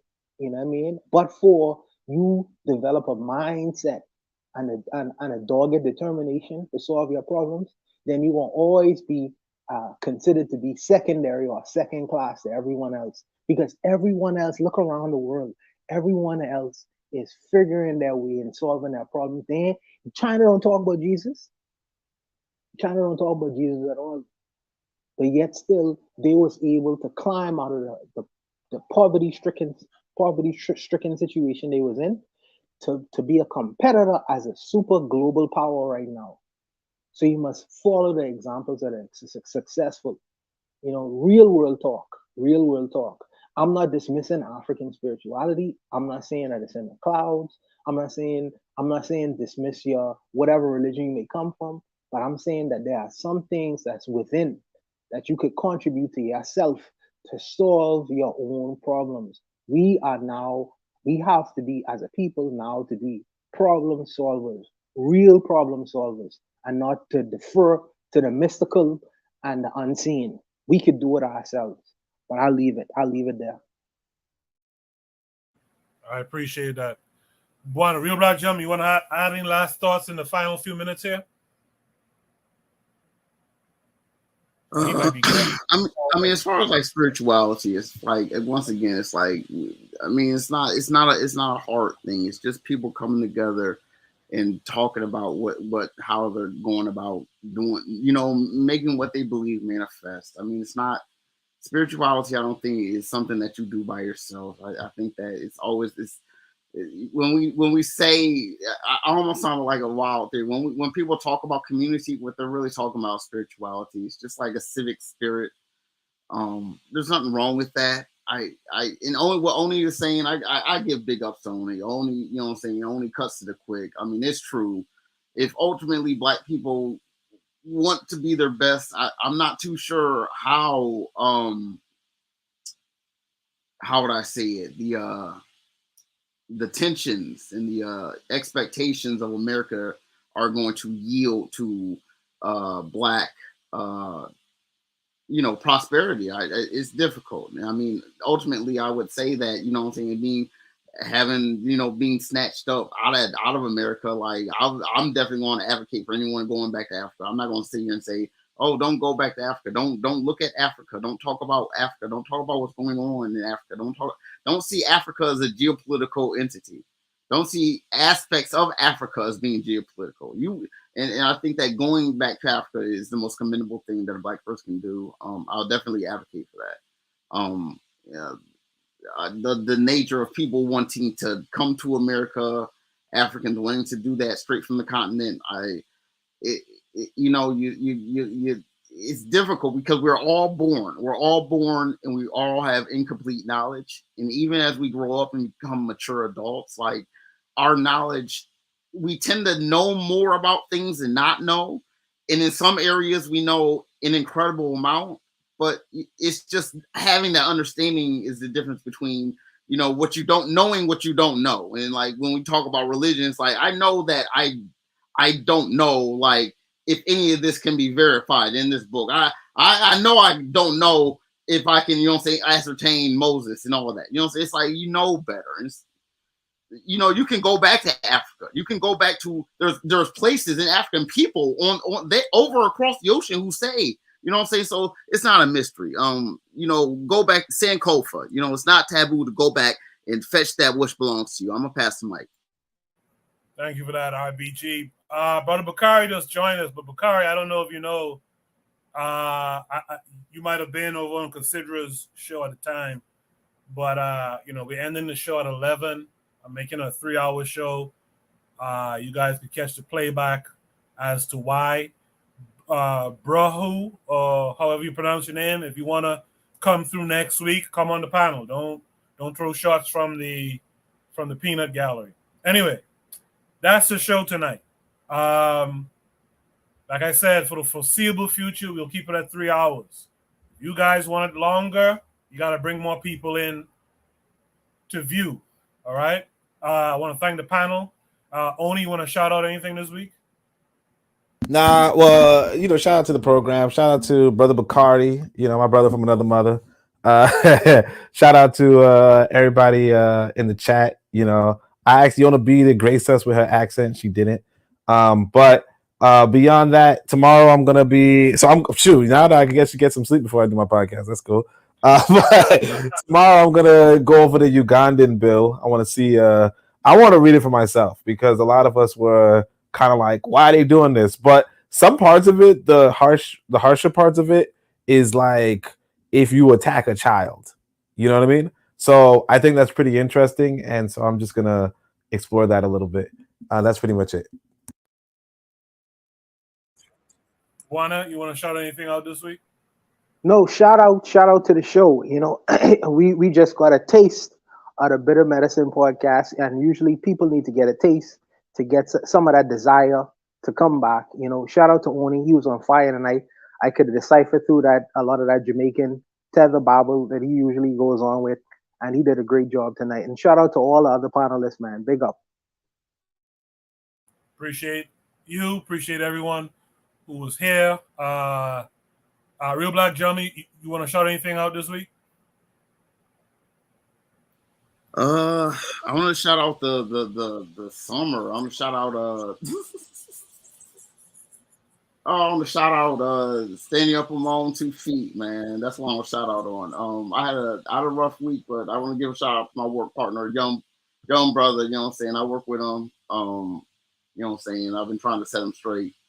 Show them the trade. You know what I'm saying? I work with young people. I work with my people, man. You know what I'm saying? I work with my people. I don't want y'all to think I'm out here with white folk and talk with. You know what I'm saying? I know what my people go through, man, every day. So I just want to give a shout out to young people, man. Keep strong. Don't quit on me, man. Right. Shout out to RBG, man. Become the best at what you do, brother. So the brothers could fall after whatever trade that you have to offer them. Shout out to you, brother. And bring some of the youth here sometimes too. Black youth, bring them here too. Anyway, you guys know, check out all the shows on KWAZ Radio. We'll be back next week. Make sure to check out all the shows during the week. And you guys be good. I guess I'll see you guys in a week. You guys take care. And peace.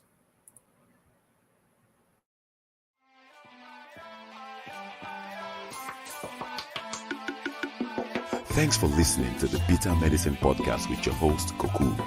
If you like what you just heard, we hope you pass along our web address, bittermedicineblogs.com, to your friends and colleagues, and share our show to all your social media. Be sure to check out our archive section on our website for previous podcasts. This has been a KWAZ radio production. Join us next time for another session of the Bitter Medicine Podcast. Follow us on Facebook at Bitter Medicine Show, Twitter, Bitter Meds, Tumblr, Bitter Meds, Instagram, Bitter Medicine.